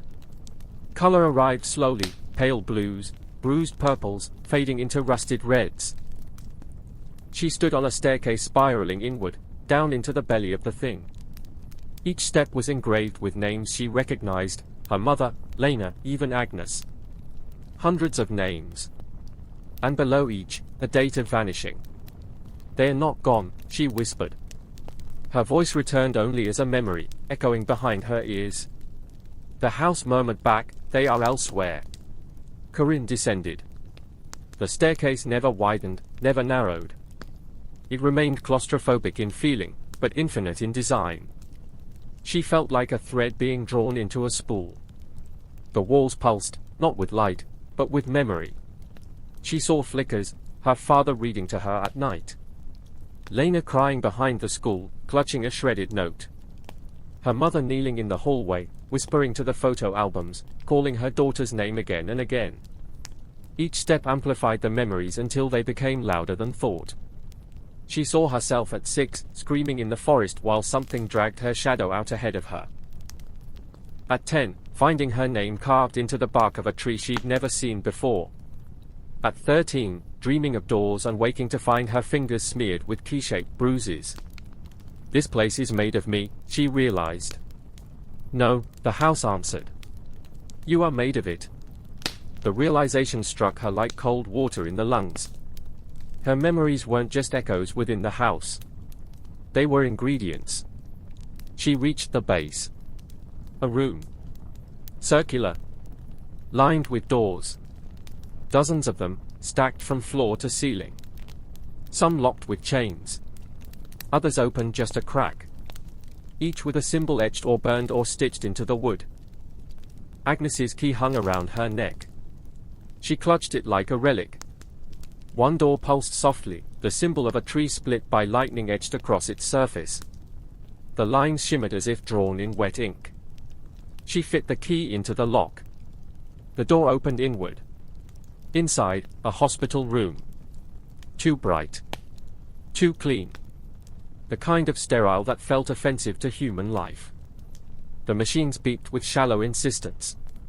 The smell of antiseptic clung to the air like a second skin. A child lay in the bed. Corinne froze. The child was her. Barely alive. Wires in her arms. Tubes down her throat. Her skin waxy, hollowed, unmoving. A woman stood by the bed. Her mother. Not the way she remembered, this version was aged, worn, half insane with grief. Her eyes were red-veined, sleepless. Her hands trembled even at rest. She touched the child's hand gently, as if afraid the skin might shatter. "Please come back," the woman said. "Just once more. Just once." Corinne's legs gave way. The words hit her like fists. "I didn't die," she whispered. "I forgot." She could feel it now, the fracture in her memory, a canyon filled with fog. She had been in that bed. She had been asleep, elsewhere, while something else had walked in her skin. The house thrummed, "You were left behind." In both worlds. Her hand brushed the edge of the hospital bed. And the world unraveled again. She stood in a long hallway. This time, it resembled a house, not the house, but a human home. Wallpaper peeling. Water-stained ceilings. Toys scattered across creaking floorboards. The kind of quiet that followed an argument. Or a funeral. A child ran past her. Laughing. Familiar. She turned the corner. Lena stood there. Real. Alive. "You made it," Lena said. Her voice trembled. Corinne ran to her. Hugged her tight. Lena didn't hug back. "This isn't the end," she said. Her eyes shimmered, but they didn't reflect light. They reflected memory. It never ends. Not until the house finishes building itself. "Then we destroy it," Corinne said, voice raw. "We end it before it reaches anyone else." Lena looked up. "You can't destroy your own bones. You can only decide where to bury them." The floor buckled. The walls cracked. Wind howled from nowhere. Voices screamed from behind every door.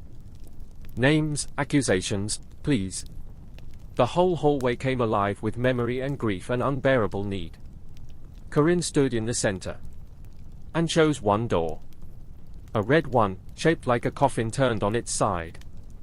Its handle was cold as the grave. She opened it. Light blinded her, pure and white and roaring. And she walked through. Chapter 14, The Skin of the House. The light swallowed her whole. But it wasn't light in the way she'd known it. It was memory light, searing, granular, textured. She tasted it before she saw it, a sweet rot on the back of her tongue, like spoiled fruit left too long beneath sunlight. It filled her lungs, thick as fog, warm as blood. She gagged. She stumbled. Her eyes adjusted, but her mind didn't. She was standing in a living room. Not hers. Not her mother's. But familiar in a way that transcended logic. Wallpaper of faded florals. A crushed velvet couch the color of mildew. A television from the 90s, screen flickering static and shapes. A coffee table covered in children's drawings. On the wall, a photo of her family, but the faces were blanked out, scraped away. No eyes. No mouths. Just smooth, pale ovals like unfinished dolls. The static from the television hissed louder. Then, a voice. "You left the door open, Corinne." She turned. Her breath caught. Her father stood in the hallway, but wrong. Taller than he should have been. Too thin. His arms dangled too long at his sides, knuckles nearly grazing the floor. His face was almost right, but the mouth was crooked, stitched too tightly at the corners, and the eyes were locks. Padlocks. Rust-rimmed, keyholes where his pupils should have been. "You let it in," he said, voice glitching in and out like a corrupted tape. "You let it wear you." "I didn't know," she said, her voice breaking. The room seemed to tighten around her, shrinking like lungs exhaling to their last breath. "You did," he said, taking a step forward. His footsteps made no sound. The floor bowed beneath him, as though he weighed too much for the world. "You knew the moment you looked in the mirror." Behind him, the walls breathed. In and out. Plaster cracking with the inhale. Paint peeling with the exhale. A rib cage made of house. Her mind recoiled, but her heart knew, this is the skin of the house. It's not a place. It's a body. Her father's arm lashed forward. Fingers of ice, long and boneless, seized her wrist. She gasped. You left us in the dark, he hissed. You made the deal. You opened the door. You turned your face away and left us screaming. No, she sobbed, trying to pull away. Her fingers clawed at his skin, and it peeled away like old wallpaper. Beneath it, roots. Wriggling. Black and wet. The house had made a suit of her father. And she was next. She ran. Every hallway reshaped itself behind her. The floors shifted, twisting like intestines. Rooms looped back on themselves. One moment a child's nursery, the next a prison cell, the next a church filled with silent, faceless congregants. Reflections followed her in glass. Not of her now, but versions of her. Her as a child, teeth missing, holding a jar of insects whispering secrets that weren't hers. Her with no face, standing beside a mirror version of Lena, their hands full of keys. Her mouth sewn shut, tears of ink trailing down her cheeks. Each reflection whispered. You remember us now, don't you? She didn't answer.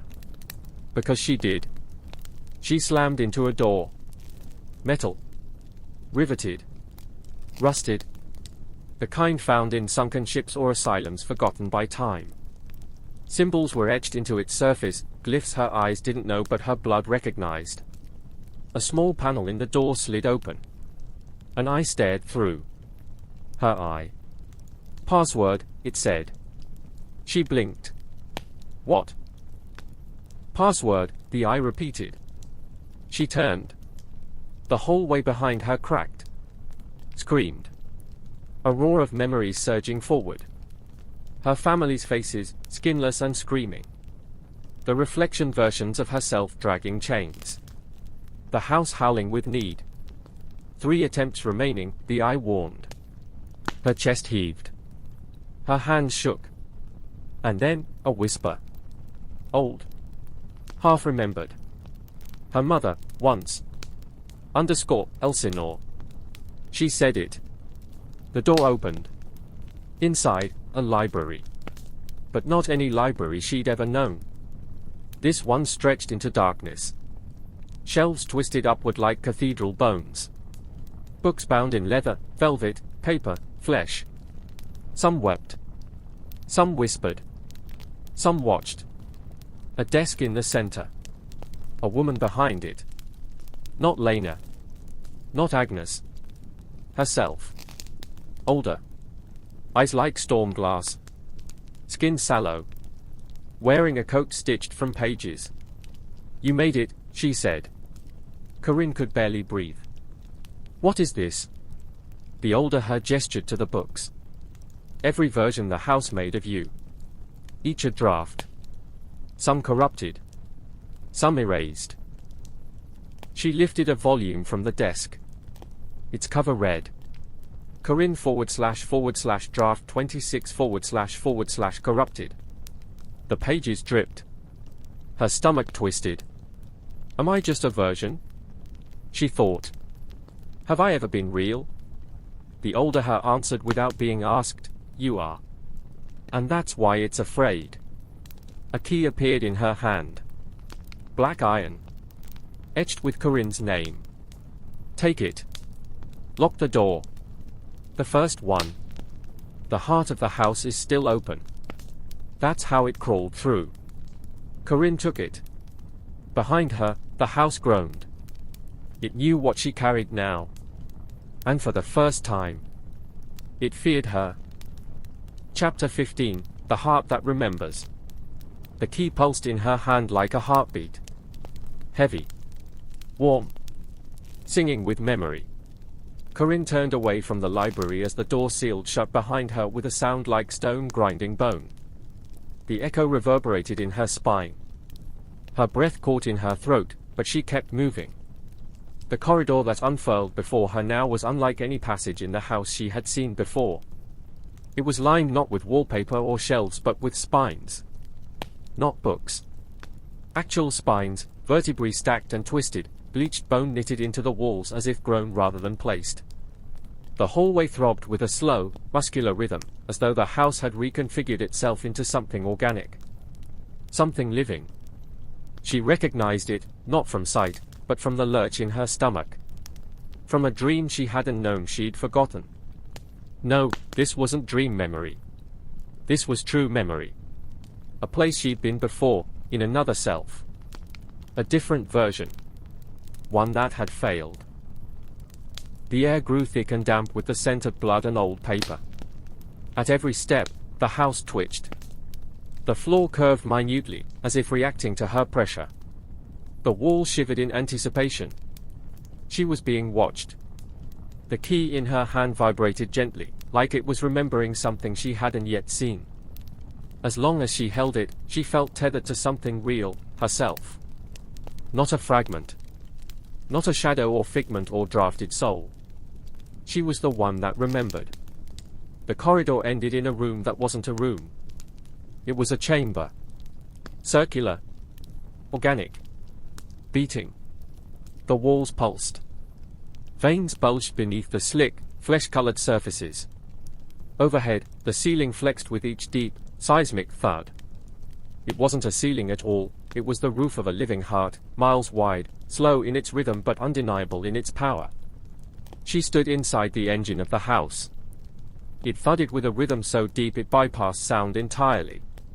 It rattled her bones, vibrated in her molars, made her teeth ache.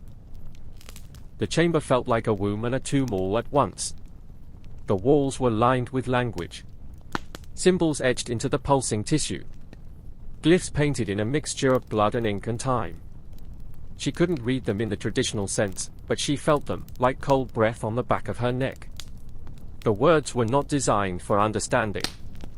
They were meant to remember. And there were doors. 13 of them.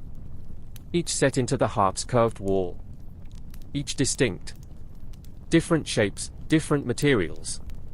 One of rusted iron, one of translucent glass, one of breathing bark, another stitched from old dresses and newspaper clippings. Each one bore a name. Her name. Corinne 01, Corinne 02, Corinne 03. Corinne 13. Her fingers brushed the nameplates. They were cool, metallic, humming with old sorrow. Each door had a keyhole. Each keyhole pulsed like a pupil. And within each keyhole, a vision danced. In door 01, she saw a child's room, painted pastel. A crib. A mobile turning slowly. Something breathed inside it, slow and raspy, hidden beneath a woolen blanket. She didn't look closer. In door 02, a school hallway smeared with blood. Lena's locket on the ground. Footsteps echoing but no bodies. In door 03, she saw her mother in a bathtub, whispering lullabies to no one. In door 06, the whole town stood frozen at sunset, staring toward the forest where the house had grown legs and walked. These were not hypothetical lives. They were parallel survivors. The selves that had fractured off when the original Corinne splintered. Each a new narrative the house tried to tell, and each doomed to fail. She stepped back. She faced the center of the chamber. A pillar stood there. Monolithic. Pale. Made of bone. It was the size of a man, and its surface was covered in the scratch marks of fingernails and teeth. 1,000 attempts to get in, or to get out. Set into the pillar, a lock. Not ornate. Not ceremonial. A raw iron lock. Old. Simple. Brutal. And her key fit it perfectly. This was the first door. The original rupture. The wound that became the house. The thing that allowed everything else to be. She raised the key. The heart chamber screamed.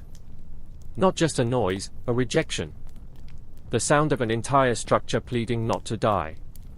The doors around her began to convulse. The glyphs on the walls bled ink. The ceiling sagged. Every breath became a hurricane in her lungs. A whisper flared from every wall. Don't. Not a warning. A demand. Corinne swallowed. Her voice cracked, but her resolve did not. You shouldn't have made me, she whispered. You shouldn't have given me memory. The house wept. She shoved the key forward. The lock fought her. It twisted in place. The pillar shivered, like it was about to stand up and flee. The metal hissed like a wounded thing. Her arms strained. Her jaw clenched. She forced the key in. The floor cracked beneath her feet. The thudding of the heart skipped a beat. Then another. From behind each door, she heard screaming. The screams of every Corinne. Some pleaded. Some begged. Some cursed her name. And one laughed. Maniacally. Triumphant. That was the one she feared most. The key clicked. The lock turned. A sound like a sigh swept the chamber. Then. Silence. The heartbeat stopped. All 13 doors swung open. One by one. Slowly. Soundlessly. And from each door stepped a Corinne. Each different. Corinne 01, gaunt and burned, skin flaking like ash. Corinne 03, a stitched-together amalgam of shadow and flesh. Corinne 07, headless, floating just above the ground. Corinne 13, flawless. Serene.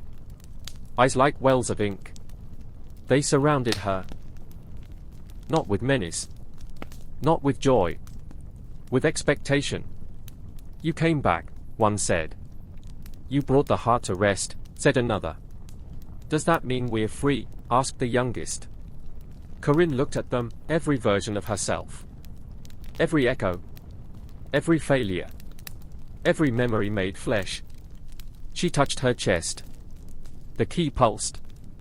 No, she said softly. Not yet.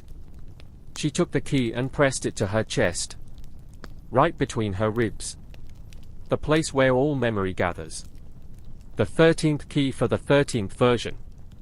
I'm not locking it in anymore, she said. I'm locking me out. She twisted. The wound accepted the key.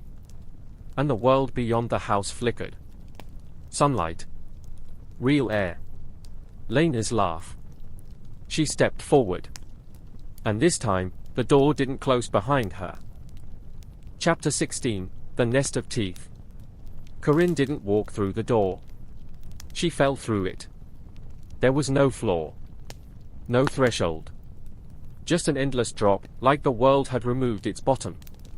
The moment the light touched her skin, it shattered into 1,000 broken reflections. Each shard spun around her, catching glimpses of different lives, worlds she never lived but might have. Trees with mouths. Skies that blinked. Her own face, older, younger, twisted with laughter or drowning in sorrow. She was every possibility at once, and none. The fall ended not with impact, but stillness. A floating hush. She stood on a soft surface. Yielding. Spongy. Grass? No. Not grass. Hair. Dark. Matted. Rooted in a field that stretched endlessly in all directions, swaying with no wind. Something moved beneath it, rippling like a creature sleeping just under the skin of the earth. A sky of torn cloth fluttered overhead. Holes in the fabric revealed other skies, other realities, flickering in and out like faulty signal. Her hands trembled. The key was gone. So was the wound. She was whole now, but uncertain what whole even meant anymore. She had fused too many selves. Breathed too many timelines. She was a chorus now. Not a girl. Then the wind spoke. Not in words. But intent. You have come to the nest. A ripple moved through the hair-covered ground, coiling toward her like a worm in soil. She braced. The earth cracked. A shape rose. A massive thing. Not quite human. A woman-shaped silhouette at first, but wrong in all the ways that mattered. too tall, too narrow, too jagged. She was stitched together with memory and bone, her spine coiling up and out like a centipede's, her ribcage opening and closing like lungs that breathed grief. Her mouth was filled with teeth. Not arranged like a jaw. More like a nest. A spiraling hive of molars, incisors, canines. All different sizes, all clicking and chattering independently, whispering names, dates, unfinished lullabies. Corinne knew her. Didn't recognize her, knew her. She was the house's mother. Its root. Its seed. The first dreamer. And she had been waiting. Who made you? Corinne asked, voice shaking. The mother thing tilted its head. Who made you? The response wasn't cruel. It was honest. Even curious. Corinne stepped forward.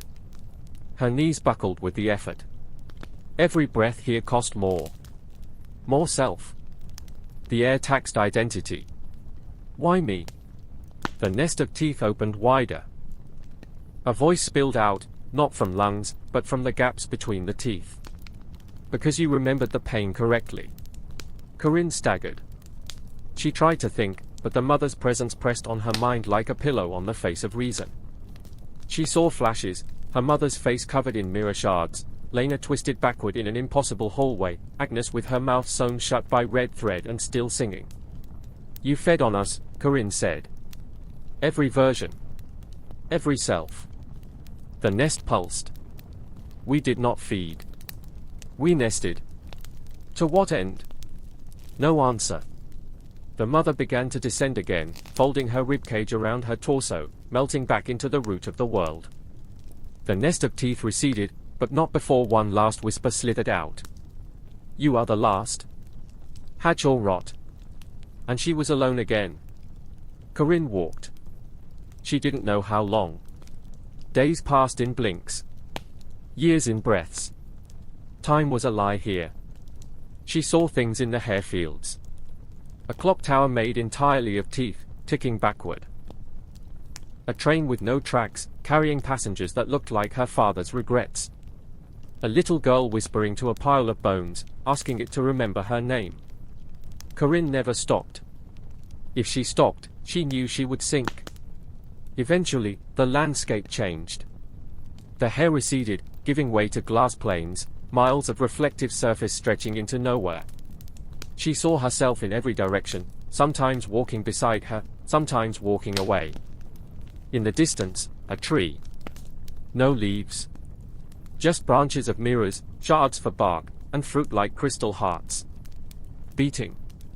At the base of the tree sat a figure. Lena. Real this time. Or so Corinne hoped. She ran. Lena stood as she approached. Older now. Eyes hollowed by travel, but alight with recognition.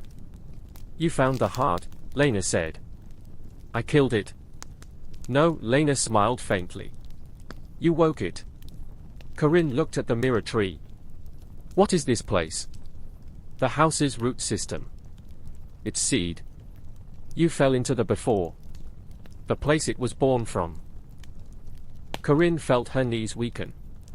So what do we do now? Lena's smile faded. We go deeper. Corinne blinked. Deeper than this? Lena pointed at the tree. It only grows if you water it. And we've been bleeding on it for generations. The wind shifted. A branch of the tree bent low toward them, offering a single fruit. A heart, still beating. Lena didn't hesitate. She bit into it. Blood ran down her chin. Her eyes went white. She collapsed. Corinne dropped to her knees, grabbing her. Lena was whispering something. Corinne leaned close. The key is you, Lena said. Then she went still. Not dead. Not alive. Paused. Frozen between. Corinne looked at the fruit still hanging on the branch. And she understood.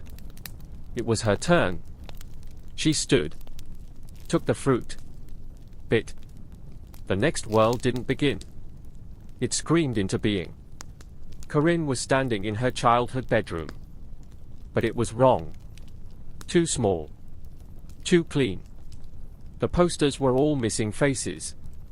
The books on her shelf were blank. The closet was sealed shut with heavy chains. Outside the window, there was no sky, just a ceiling made of spinning fan blades.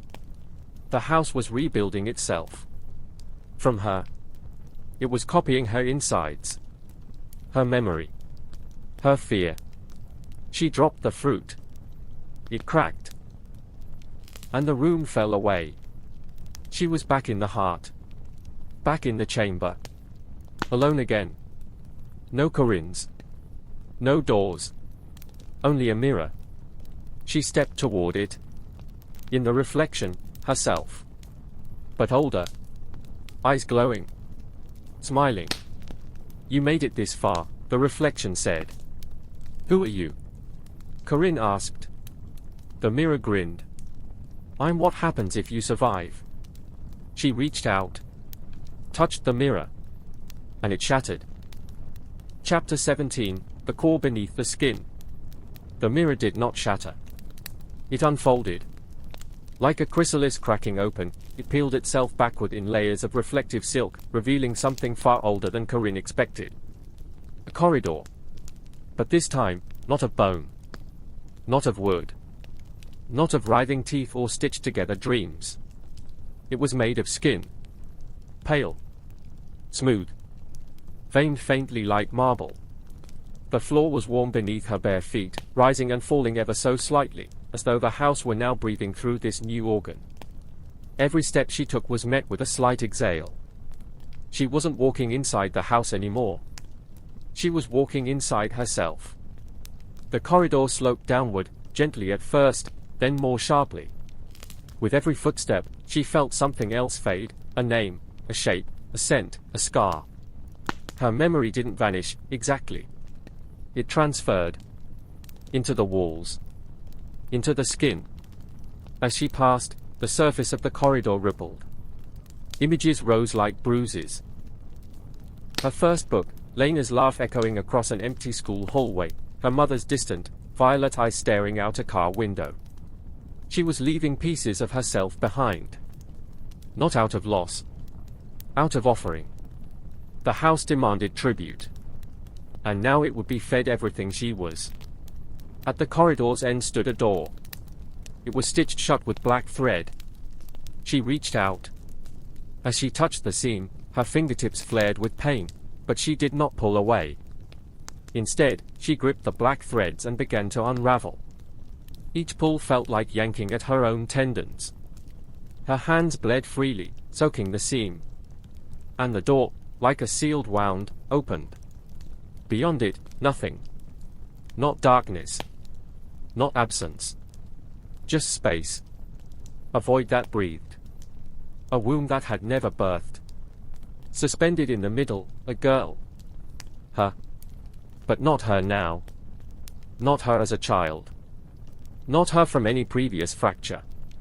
This was the first Corinne. The original. Her eyes were open. She was asleep. Corinne floated forward. She didn't move her limbs. She thought motion, and it happened. Like the laws of physics were waiting for her permission to continue. She reached the original. Her doppelganger did not stir. But the chamber did. Threads of memory twisted out of the void, wrapping around them both.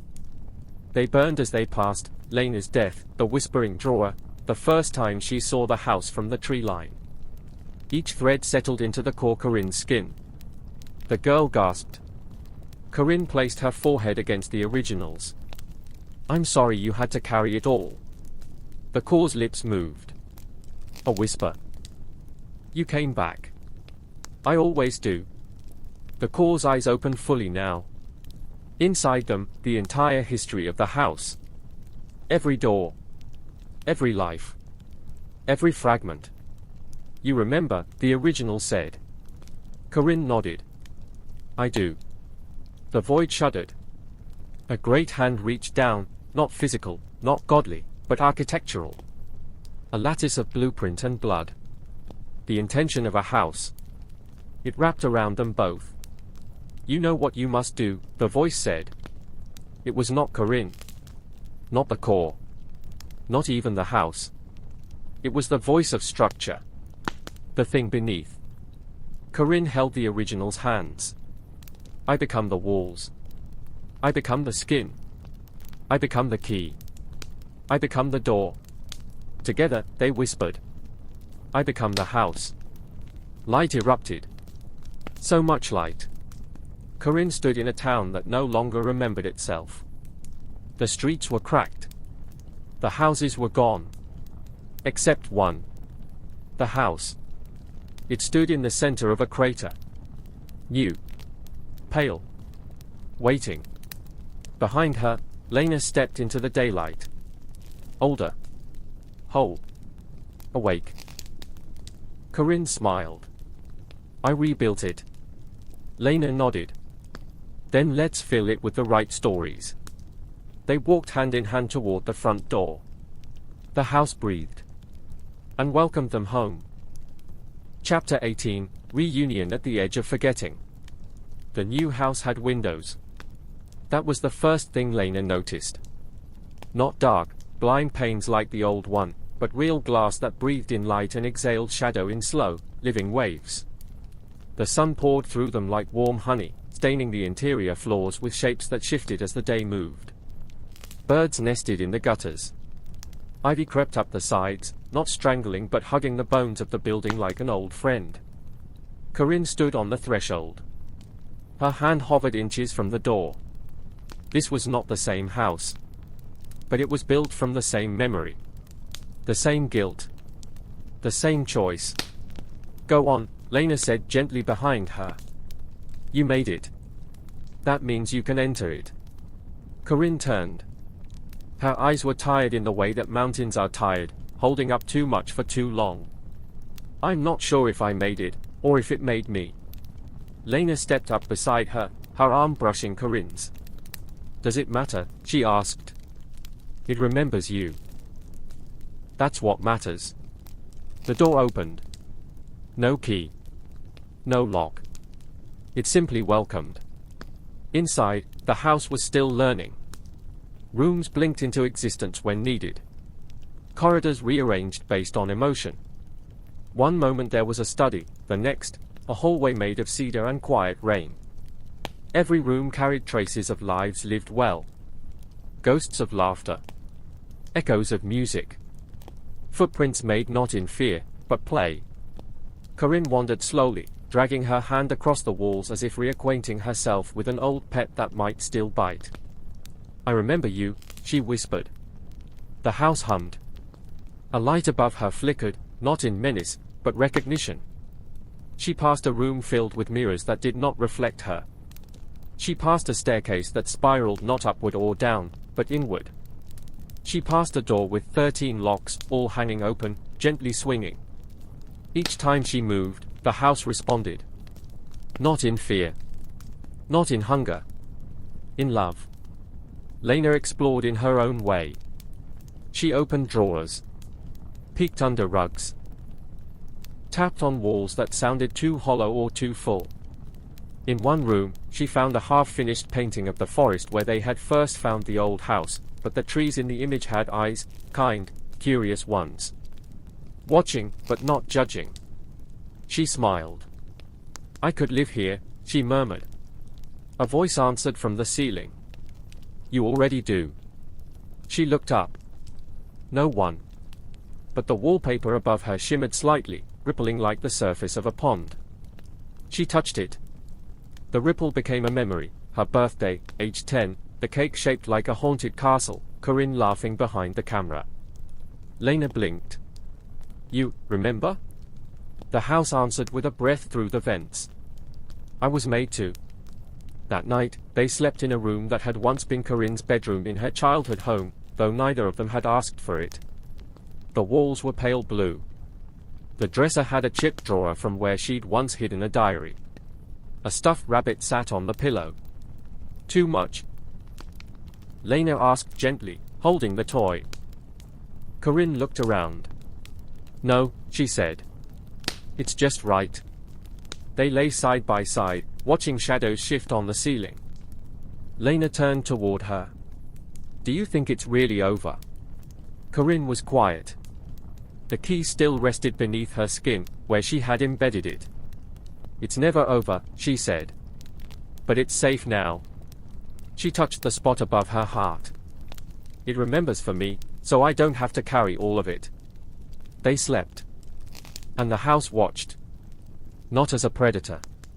Not as a trap. As a guardian.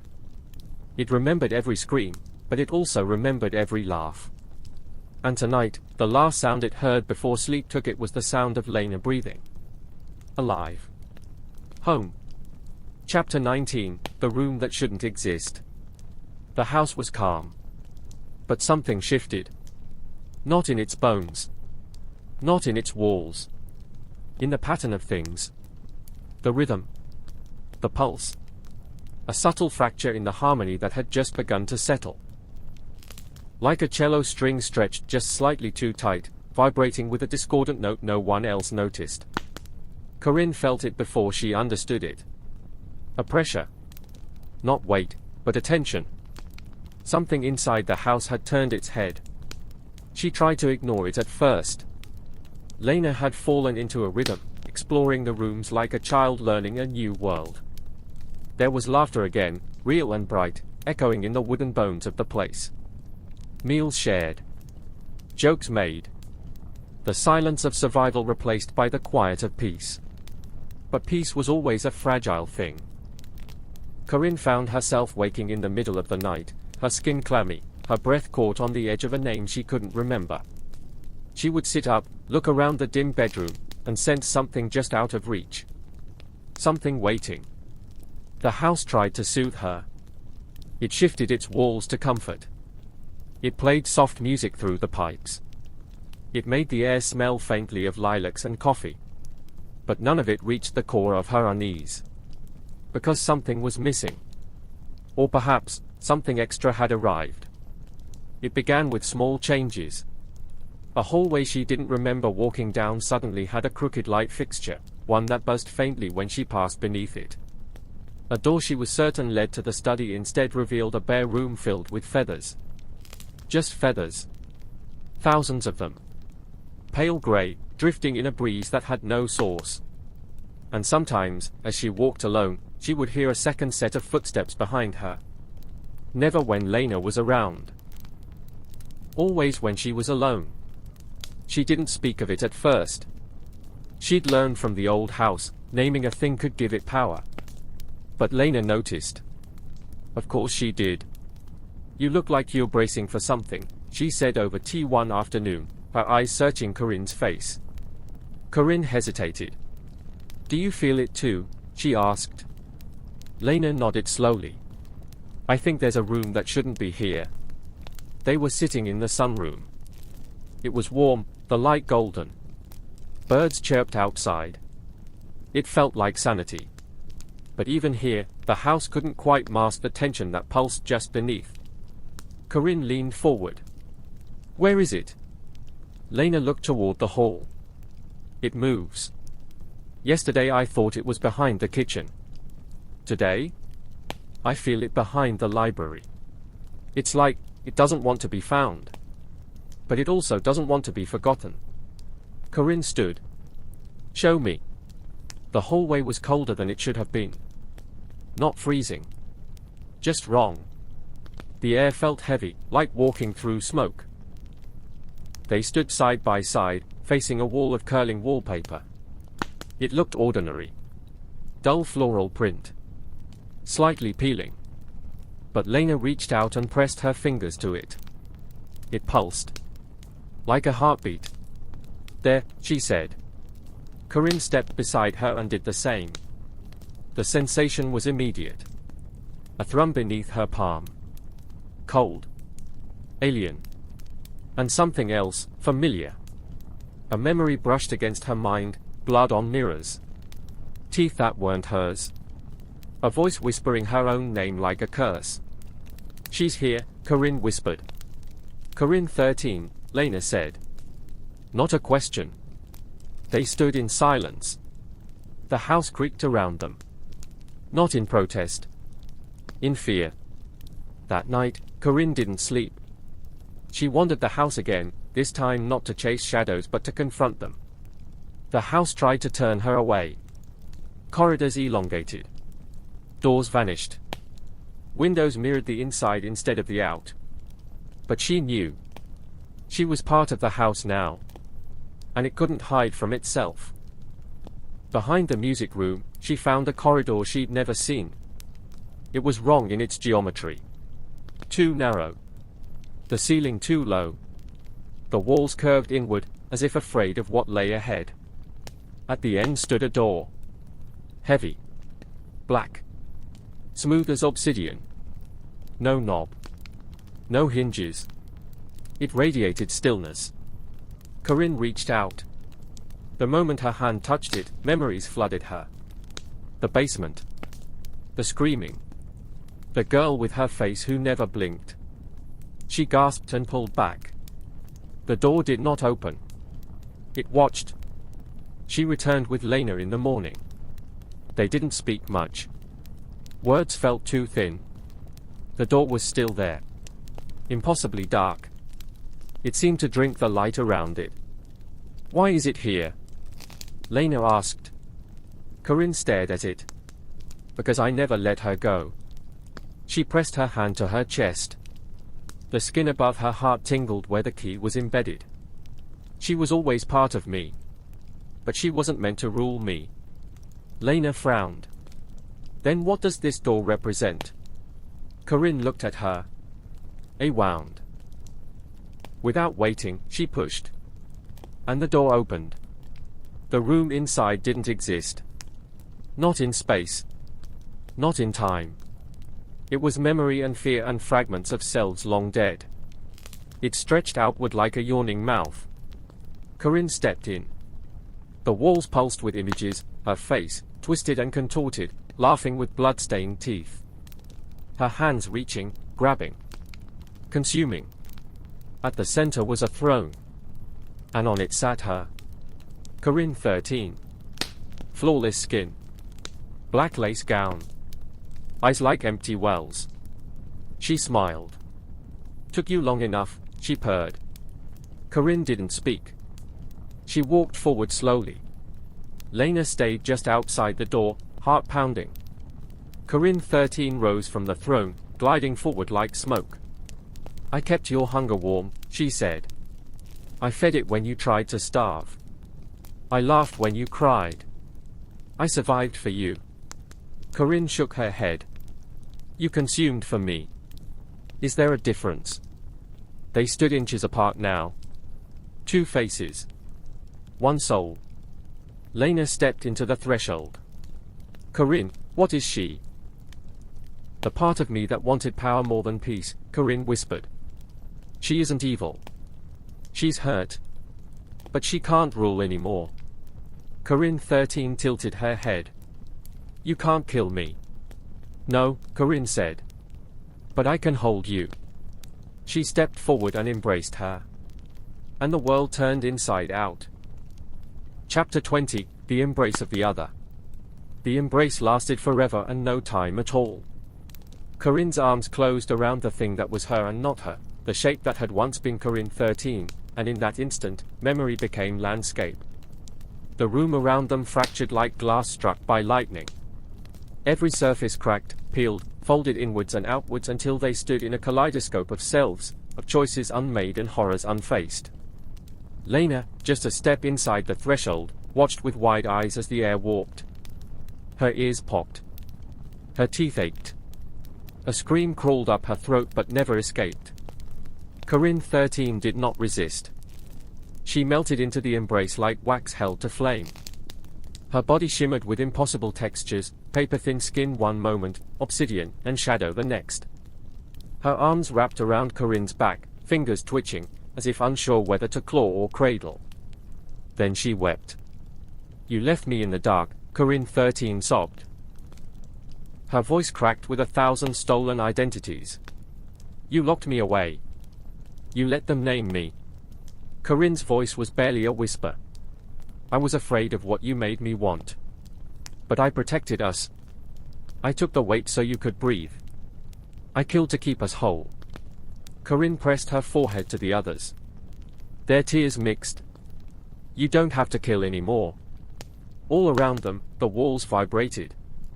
Faces blinked in and out of the air, the dead, the lost, the sacrificed. Rooms appeared and collapsed. Blood pooled and dried in instants. Doors opened to infinite voids. And still, they held each other.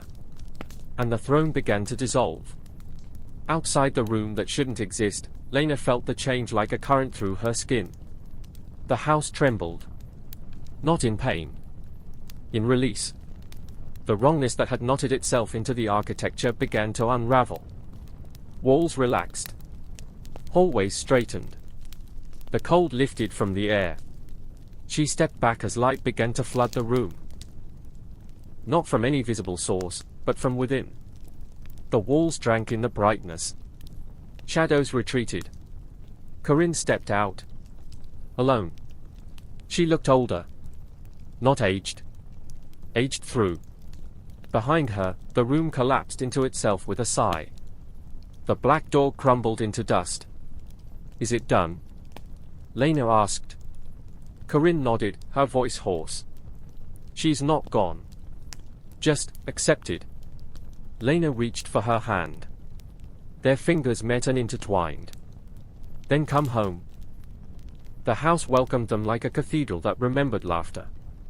In the hours that followed, Corinne barely spoke. She walked through the rooms with slow reverence, as if rediscovering what it meant to belong. She touched walls that no longer recoiled. Sat in chairs that no longer creaked with memory. The key embedded beneath her skin pulsed gently, not with warning, but with peace.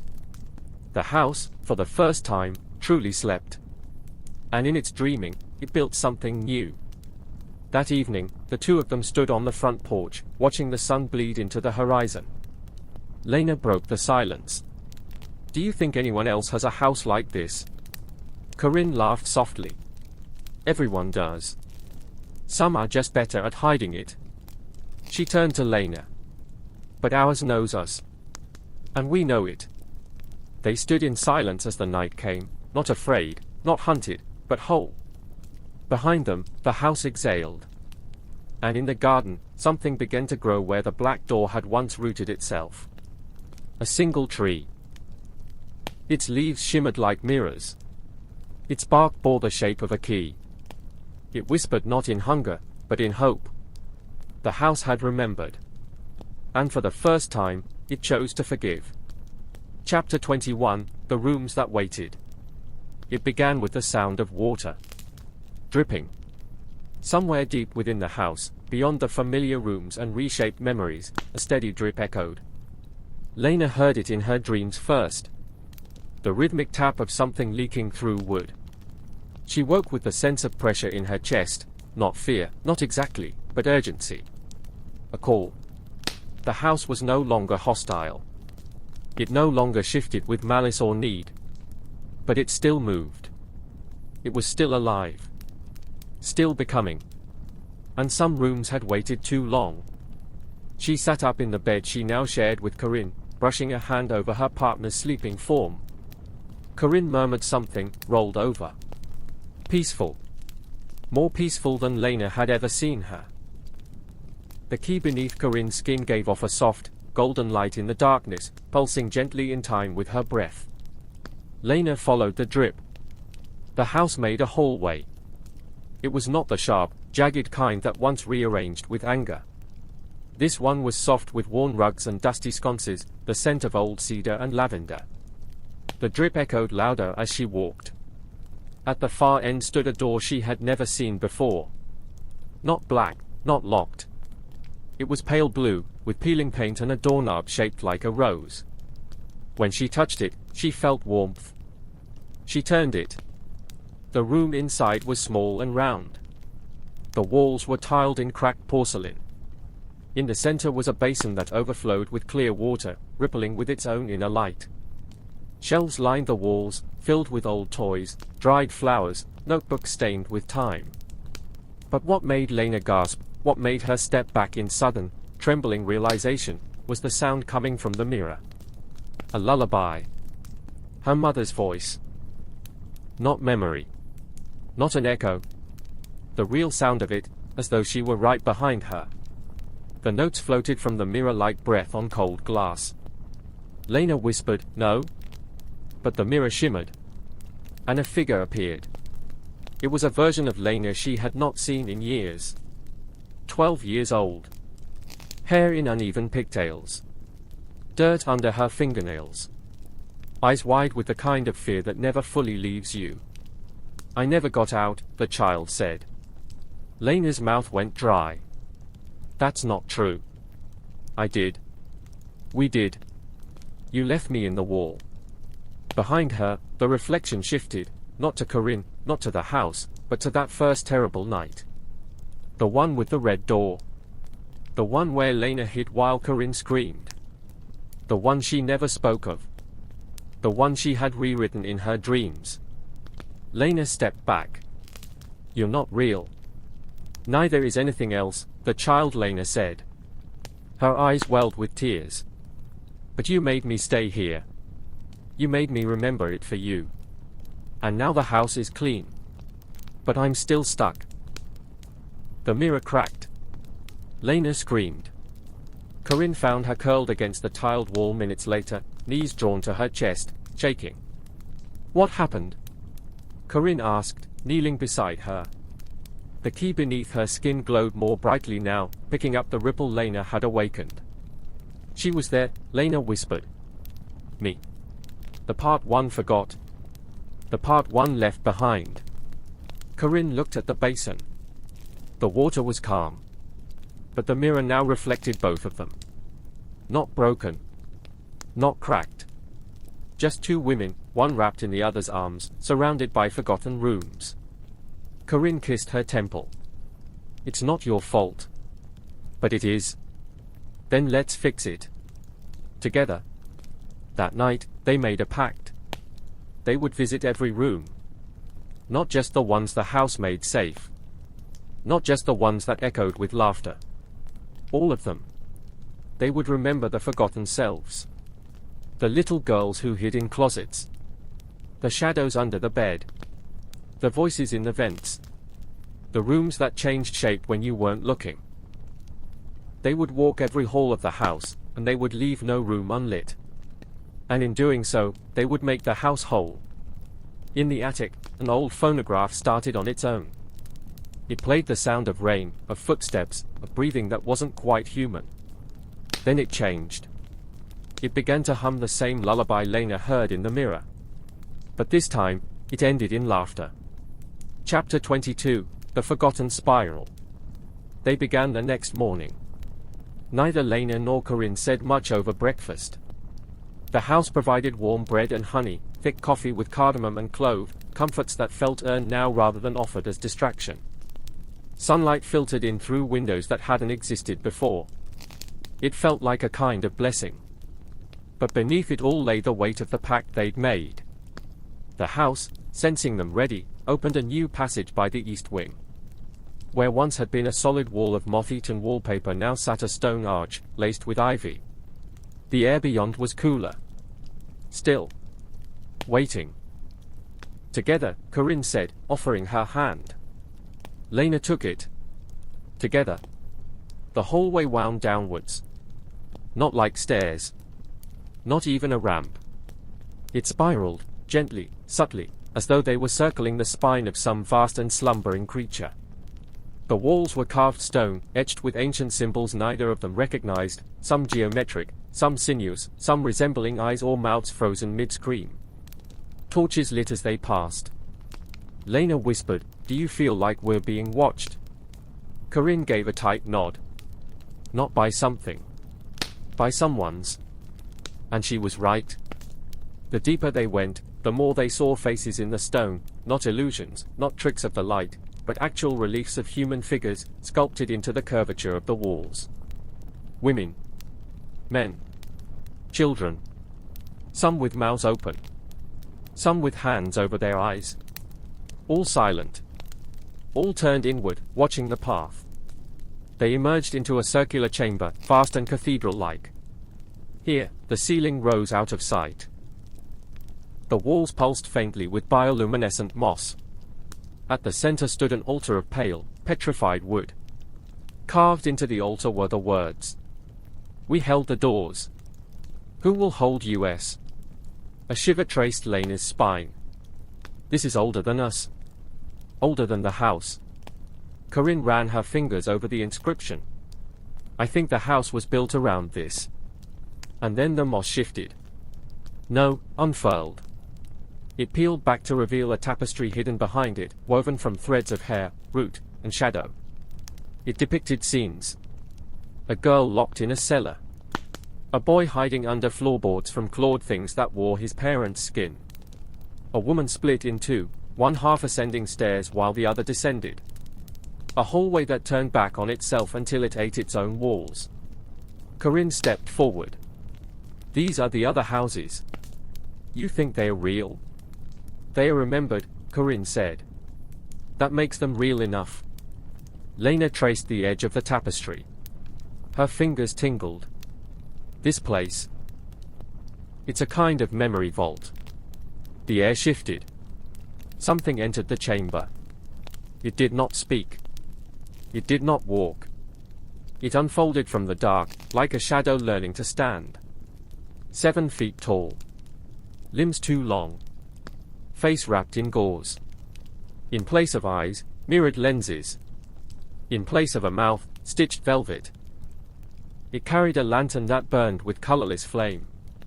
Corinne stepped in front of Lena, instinctively protective. The creature bowed. Then held out the lantern. They understood it without words. "Take this, and the spiral continues. Refuse, and the rooms will remain closed." Corinne took the lantern. It did not burn. It revealed. Everywhere the light fell, the world shimmered. The altar peeled away into dust. The tapestry folded back into vines. And a new spiral opened beneath them, stairs that led down into memory. Into origin.